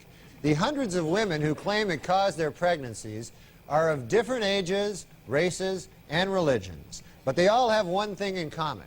They are all dirty, dirty whores. A new book claims that Madonna once smeared peanut butter all over John F. Kennedy Jr.'s body and then licked it off, which just goes to show you Madonna's a whore. In other show business news, it has been reported that superstar Madonna is pregnant. Although personally I find this a bit hard to believe. I mean, Madonna isn't even married. It's like crazy. And finally, Weekend Update would like to congratulate Madonna, who gave birth to a beautiful baby girl last Monday. The baby weighed in at 6 pounds, 9 ounces, making it the 4th largest object ever to pass through Madonna's birth canal. I like that Madonna's baby thing. Oh, yeah. Oh, yeah. funny. Oh, you know, thanks. it's, I really have to give it to that guy that's the father, you know, Carlos... Leon. Carlos Leon? Or Carlos Leon, I forget which one. Because you got to have a lot of guts. That means he had sex with Madonna without a condom. Yeah. That's great.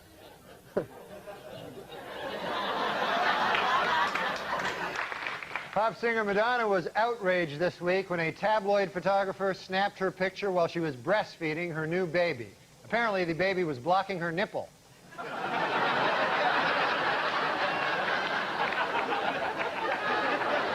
Well, filming has finally begun in the long-awaited life story of Evita Peron, starring pop singer Madonna. According to its producers, the film is 100% historically accurate, except for the part where Mrs. Peron has group sex with the Houston Rockets. Texas millionaire J. Howard Marshall may have died 2 months ago, but as we see here, he and wife Anna Nicole Smith can still enjoy a romantic evening at home. Former Playboy centerfold and Guess jeans model Anna Nicole Smith collapsed this week after she suddenly realized that she actually had sex with this guy.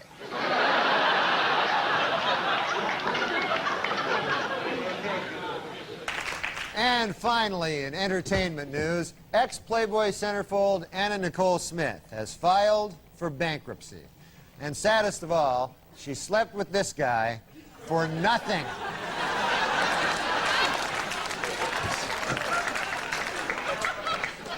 Well, the Learning Annex in New York is offering a new course to teach women how to smoke cigars.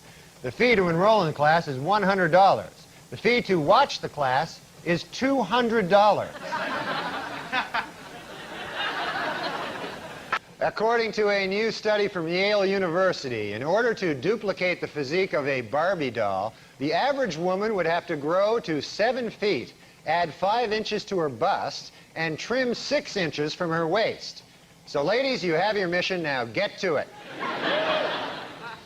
Hollywood prostitute Divine Brown has written a book describing in lurid detail exactly what she did with Hugh Grant. The book sells for $25, but for $35 she'll show you.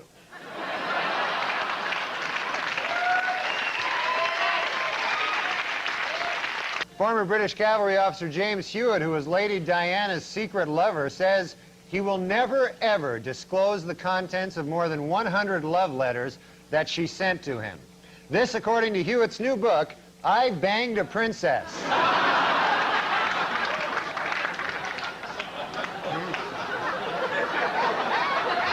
Under a new ordinance, exotic, nude, and topless dancing will be banned in any establishment selling alcoholic beverages in the city of New Iberia, Louisiana, or as I now refer to it, the most horrible place on earth.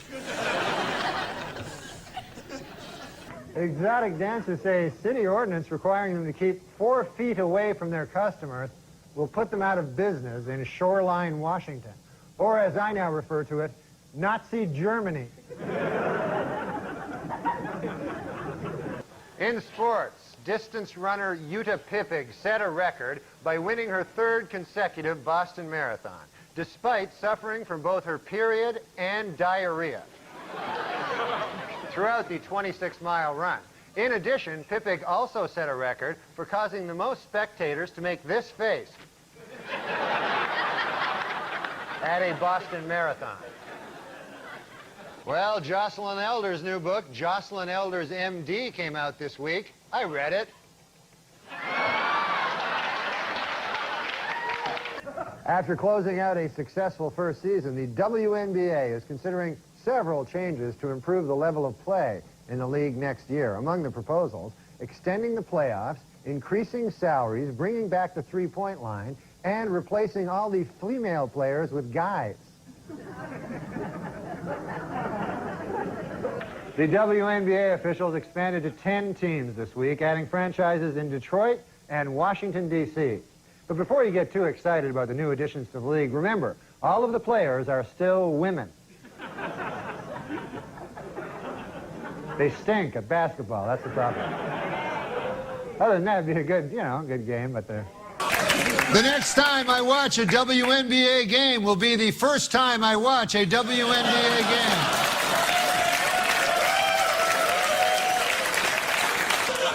Hey, WNBA, I got an idea that'll sell some tickets, shirts and skins. It was a bad week for the restaurant chain Hooters. The company has been forced to pay $3.75 million to settle a sex discrimination suit brought by male job applicants who claim that its policy of hiring only women is unfair. The settlement was hailed as a landmark case for guys who try to ruin everything.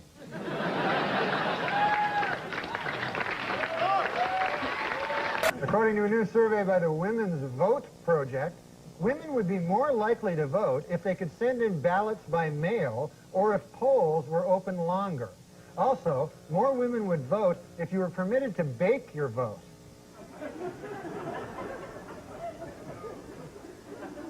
They like to bake.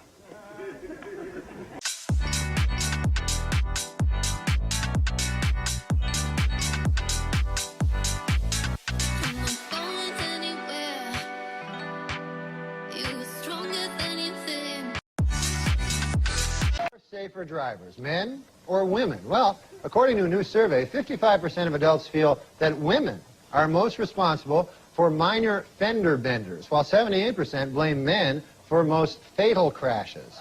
Please note that the percentages in these pie graphs do not add up to 100% because the math was done by a woman.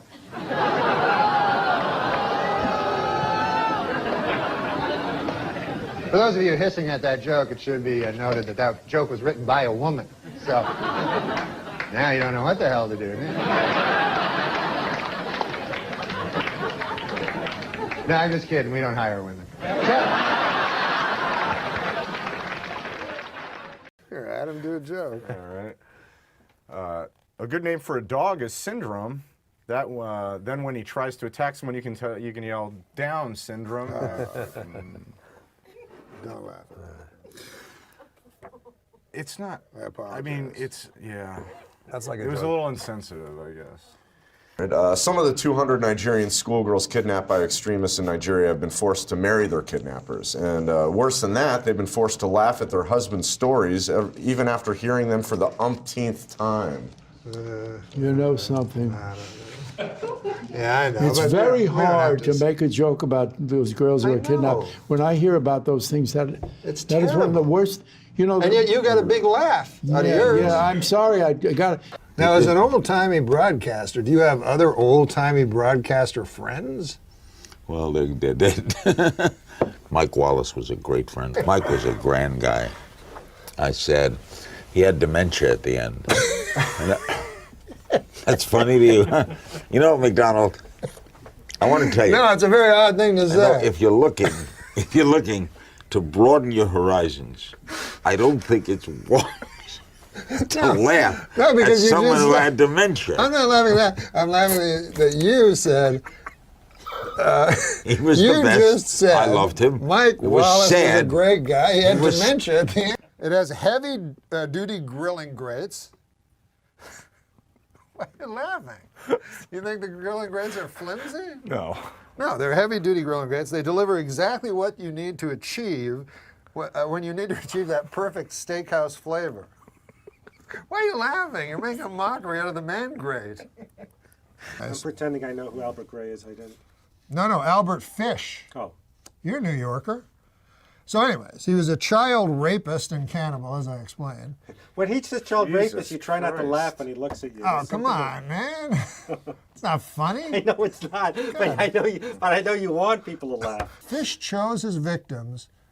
He only chose victims who were either mentally handicapped. Now, don't laugh at this next part, please. But you know he wants you to, right? No. If you laugh at this next part. Okay. And I'm not Fish chose victims who were either mentally handicapped or African American. Oh, come on. Why would you think that's funny? God damn, Fred. Jesus Christ, that was the worst part of the story. But why do you think he did that? What would be the explanation? Why would he only attack? Why would his victims that he chose only be either mentally handicapped or African Americans? Because people in those days didn't care when those people were vanished. You're thinking like Albert Fish now. And prostitutes. That's why they kill prostitutes. Exactly. Nobody really cares about prostitutes. But you're exactly right. That's why Albert Fish killed only mentally handicapped and African Americans. What about? Okay. I thought you'd laugh at African Americans again, that they were. No, because I know him. I know he'll do something. That's outrageous. Well, it's kind of outrageous for you. Hey, for the 9th consecutive year, Nick, JetBlue Airlines ranked first for satisfaction among all North American airlines. But you know what ranked least in satisfaction? 9/11 Airlines. What a terrible name for an airline. It reminds me of that tragedy. Oh, 9/11. You know? Oh, don't laugh at 9/11 again. 9/11.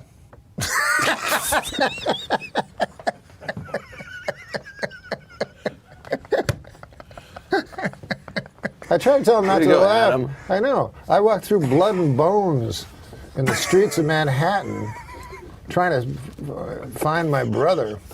Jesus. Yeah, he was in northern Canada. Do you want to hear my impression of the That's going to be you if you don't lose weight. You want to hear my impression of the 9/11 call from Johnny Carson? 911 call. Yeah, I'm sorry. Yeah. But 9/11 was a national tragedy. Yes, it was. Why do you laugh at that? You said it. Johnny Carson died at 80 years old. Okay, Johnny Carson died at 80 years old. Would you like to hear my impression? Were you in New York when the Twin Towers fell? No, I was in Los Angeles. Well, either way, it was a national tragedy. It was. Yeah, I know. 9/11.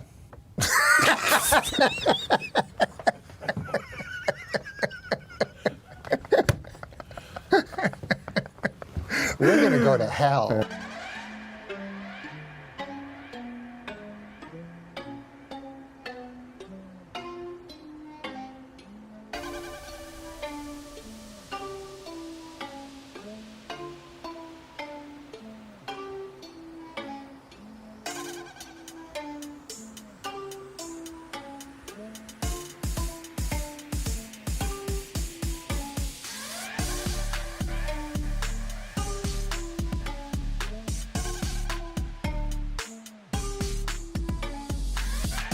And lastly, Weekend Update has been part of SNL for 46 seasons. And here I'd like to pay tribute to one of the best we ever had, Norm MacDonald. Thank you. Are you planning any tribute to Norm MacDonald? And can you tell us about how much he's impacted you and the staff and everything, just his legacy? I think he meant the world to the people there. I can tell you from just the number of people I've heard from, the number of people that have gone and talked about Norm. All of us had, you know, when you work with somebody for that many years and they make you laugh and you're aware of who they are as a person and as a friend, I think Norm was one of the funniest people I've ever known, and because he's Canadian, I put him right there up in the top 5.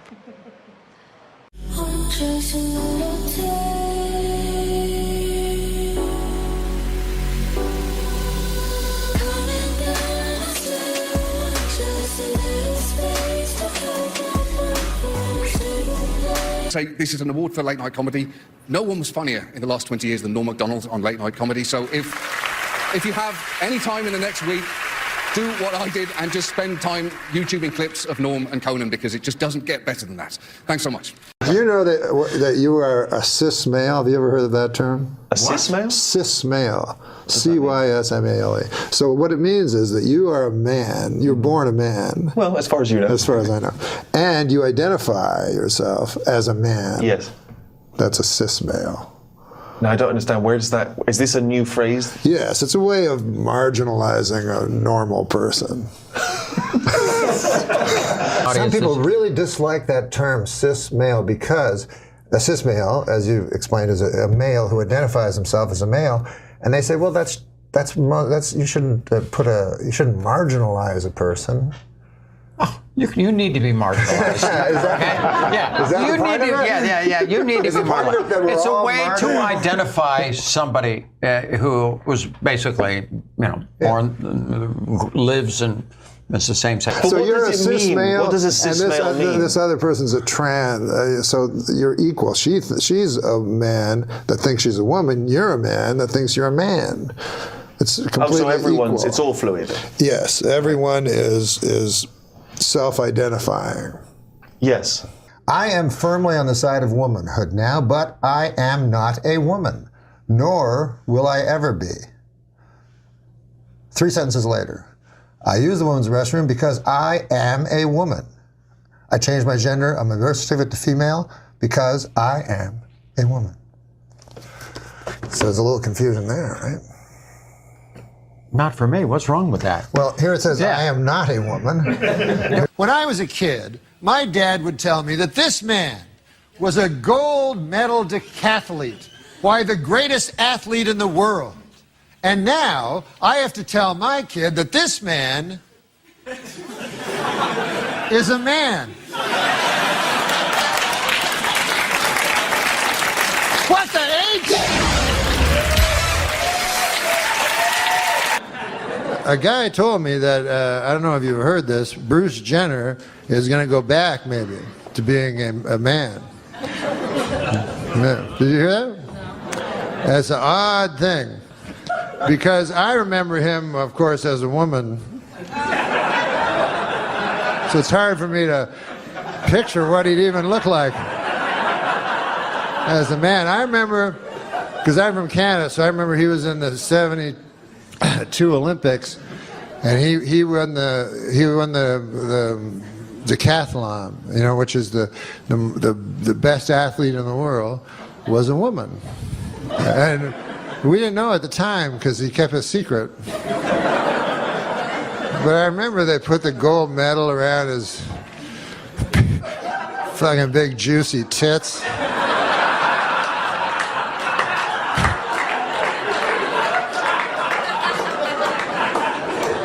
And that to me is when he should have just gone, I'm a lady, and then that would have been good for the LGBTG.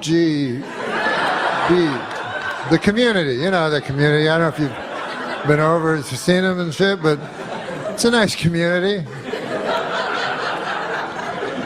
And it would have been good. All the LGBTBL. I try to be inclusive of all the letters in the alphabet. But, then he waited. That's the problem. He waited till 65. That's when Bruce Jenner decided to tell us he was a lady.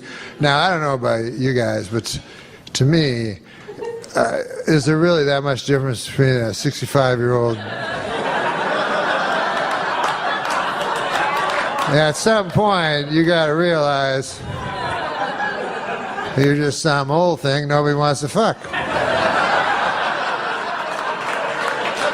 And come to think of it, I got addicted to you. Oh, no, no, no.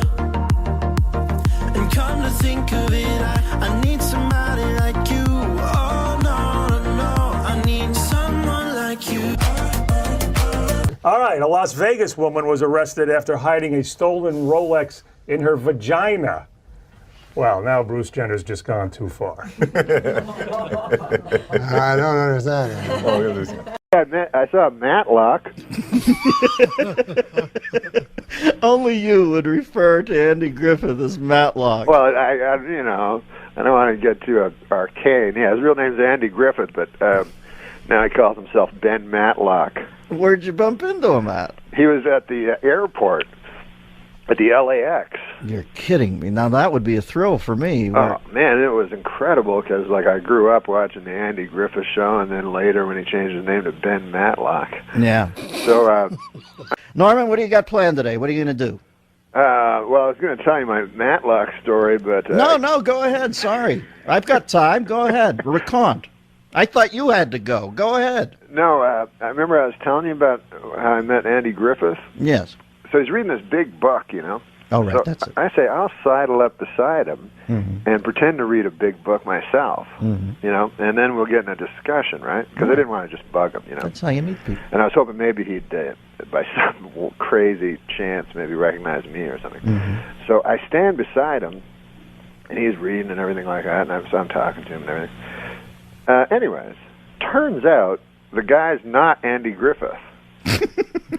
Just an old man. So now I'm just talking to an old man who clearly is always like mistaken for Andy Griffith, but uses it, you know, because I'm like 2 minutes, 3 minutes, and who would talk to an 85-year-old man? So this guy's just milking it, you know. Norman, I love you. I'll talk at you down the road. The Dennis Miller Show. You know, you're in the middle of your big promotional tour for Sports Show. Yeah, I was on Letterman. Who's better than Letterman, right? Nobody. And, no, I didn't mean that. No, I agree with you. Nobody No, they think I'm making a joke. But no, of course, we grew up on Letterman. That's why we want to do this Yeah, stuff, exactly. Right? I don't want to do it, but... Well, it's why we've agreed to do it. Yeah, but what's awesome is you get to meet, like, guys, right? So I was on Letterman. I met Willie Nelson, is one of my heroes because I love country western music, and my buddy Billy Joe Shaver is buddies with Willie. So when I was at Letterman last week, I was like, I gotta go talk to Willie, you know. Yeah. So then the guy that's the segment producer is like, hey, Nora Jones is with him, you know. I don't know who that is. But you know how you get old legends to sing with some young person? Yeah. So I go, okay, whatever. So he goes, yeah, but she'll be there. Like, don't forget to say anything. I go, all right. So I go down, and there's Willie Nelson. I'm like, oh my God, we're telling all these stories and everything. And then there's a lady standing beside him, yeah. So then he hits me like this, you know. I go, what? And then I remember, I go, Nora Ephron. Oh. And then I go, Nora Jones. I said Nora Jones after, but I said Nora Ephron because here's the thing. When you say Nora fast, it's hard not to say Ephron right after. It's one of the hardest things you could ever do in your life. You like Rickles, right? I love Rickles, yeah. I did a movie with Rickles, right? Uh-huh. So it's so awesome. Dirty Work, right? Dirty Work, yeah. So it's so awesome. So awesome, and so he couldn't remember. He couldn't remember any lines, you know. So I'd go like I write something that I thought sounded like Rickles. Like I go, hey, say Don, say this to Artie Lang. You know, say Baskin Robbins called me today, and they're down to 3 flavors. You know? So then he goes, look at you. He goes, Baskins and Johnson called me today. He goes, and you know what they told me? They told me. You ate all their ice cream. All their ice cream. Tubs and tubs of ice cream. And now, they don't. It's like 45 minutes. But this is the funniest, man. You don't give Don Rickles lines. I tell you, man. You let him come up with his own. You gotta let him go. Yeah, that's right. But Rickles, man, he's the real deal. He's the best. Yeah. He's the funniest guy. And so that week, Sinatra was on his deathbed. Right? Frank Sinatra, Rickles, close friend, Sure. you know. So at lunch, I was like, people were like, should we mention Sinatra? I don't think we should mention it, bum him out, you know. So, but then I said, I don't want to ask him, you know. So I said, hey, Frank, hey, Don, have you talked to Frank lately, you know? And he goes, yeah, I saw him last week. There was a lot of this.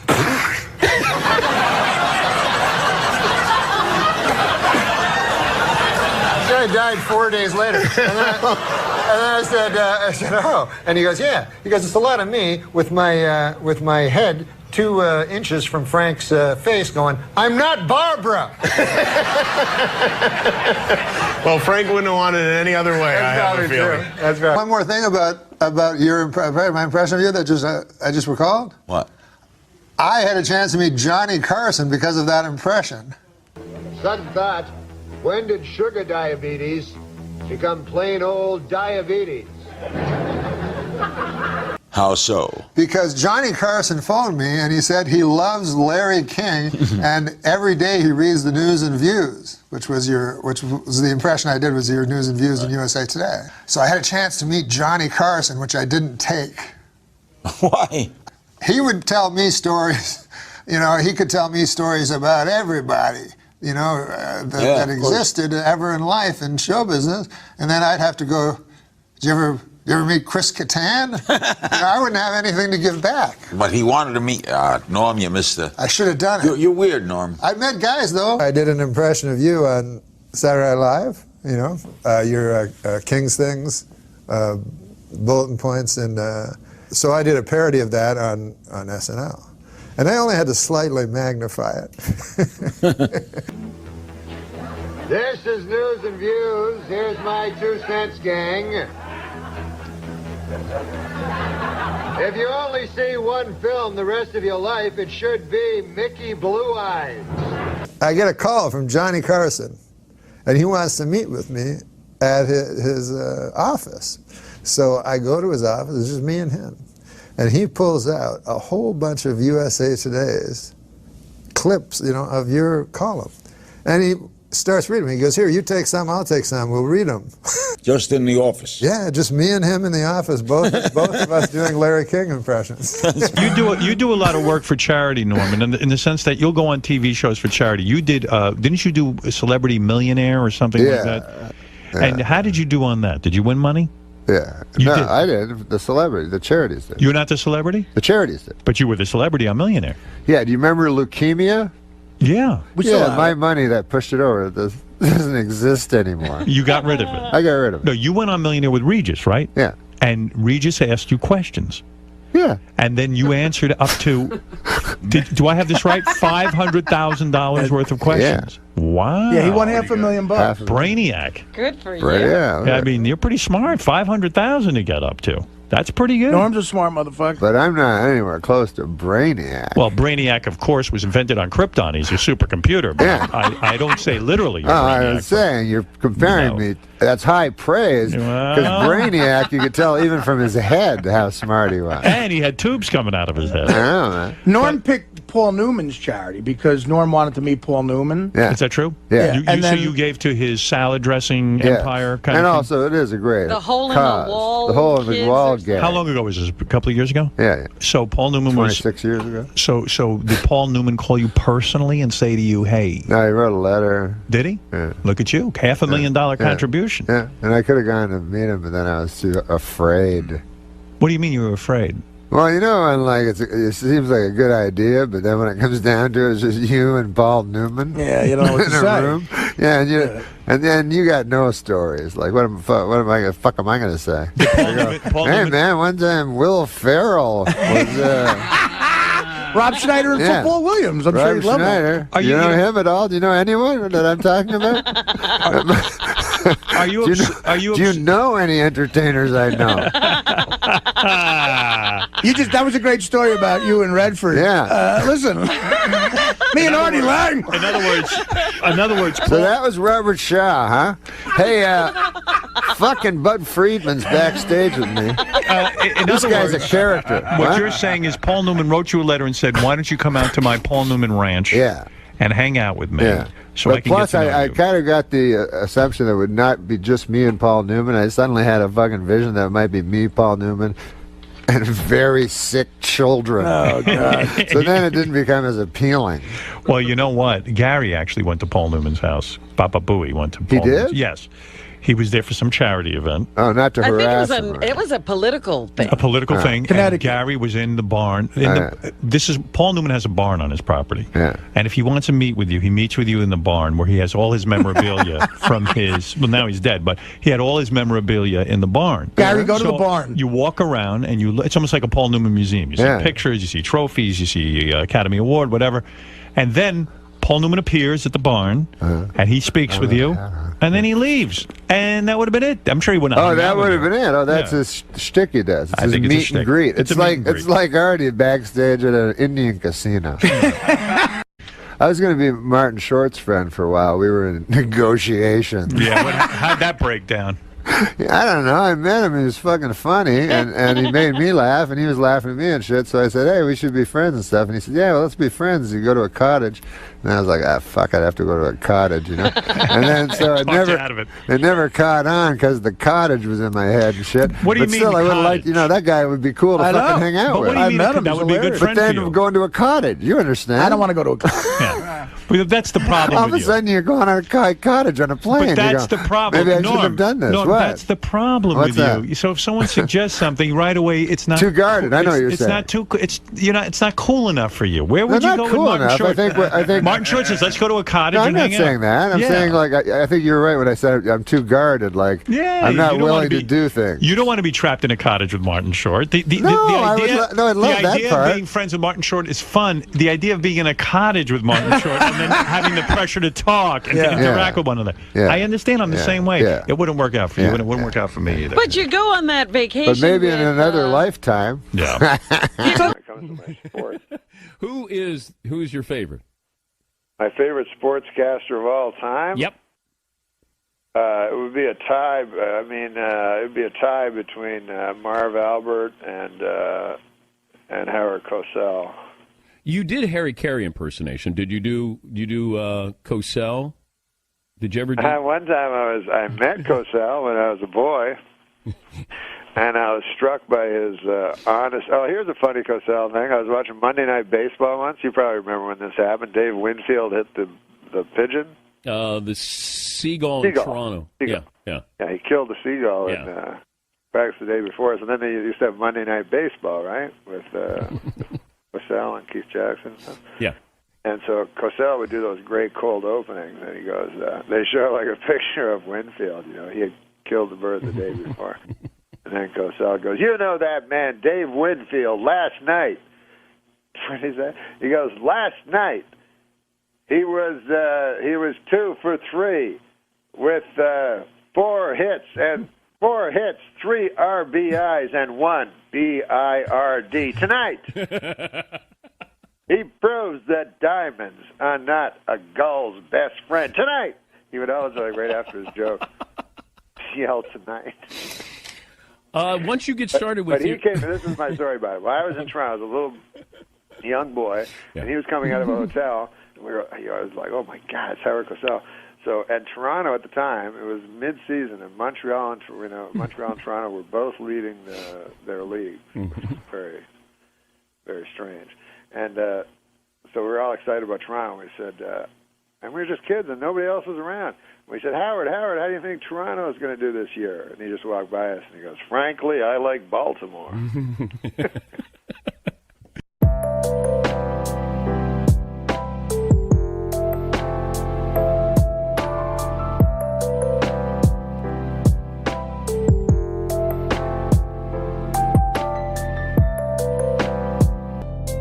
Hey, Dan, I heard you old boys talking about Bob Dylan. Yeah. And I thought I'd share a tale about him with you. Okay. I went to see him at here in Los Angeles with because Merle Haggard was opening for him, you know. Okay. And I'm just an old chunk of coal, and I like Merle, so I was there for Merle, but I stayed for Bob Dylan, and he was kind of a. It was like you were saying, you couldn't understand what songs he was singing, and but anyways, halfway through the concert, all of a sudden, because he doesn't talk to the audience or something, all of a sudden he started talking to the audience, and he said, "Ringo, Ringo, Ringo, Ringo, Ringo," about 45 times. So everyone was sort of in shock, and finally a light went into the audience, and it was Ringo Starr was sitting there with some lady, and then he's all uncomfortable. He's like, "Ringo," so he said it about 12 more times. Did you meet him? Bob Dylan? Yeah. Yeah, I met him. What happened was, I was going to finish my Ringo story. Oh, I'm but sorry, forget Norm. that. I'm sorry. Ringo. Ringo. So anyways, he said Ringo like a whole bunch of times, and then he said any songs you want to hear, Ringo. And then Ringo Starr said, I don't know.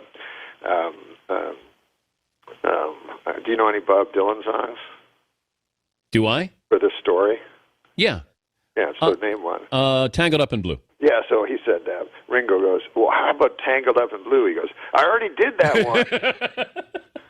He just didn't understand that he was doing Tangled Up in Blue. No one understood anything. But yeah, I did meet him, but I don't know him because I'm into country. I'm into outlaw country. So I was there for Merle. Yeah, I like Merle. You like Merle? Yeah. I like Waylon. Oh, God, you like all the guys I like.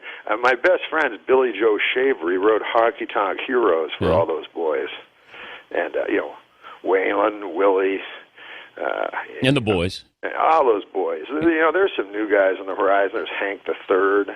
But most of this country has turned into stuff Michael Sam would listen to. Well, careful here. What? No, I mean, I enjoy seeing a guy kissing another guy, as much as the next feller. But I'm just glad he wasn't picked in the first round. You're not sure what would happen? Well, it may have been full-on insertion.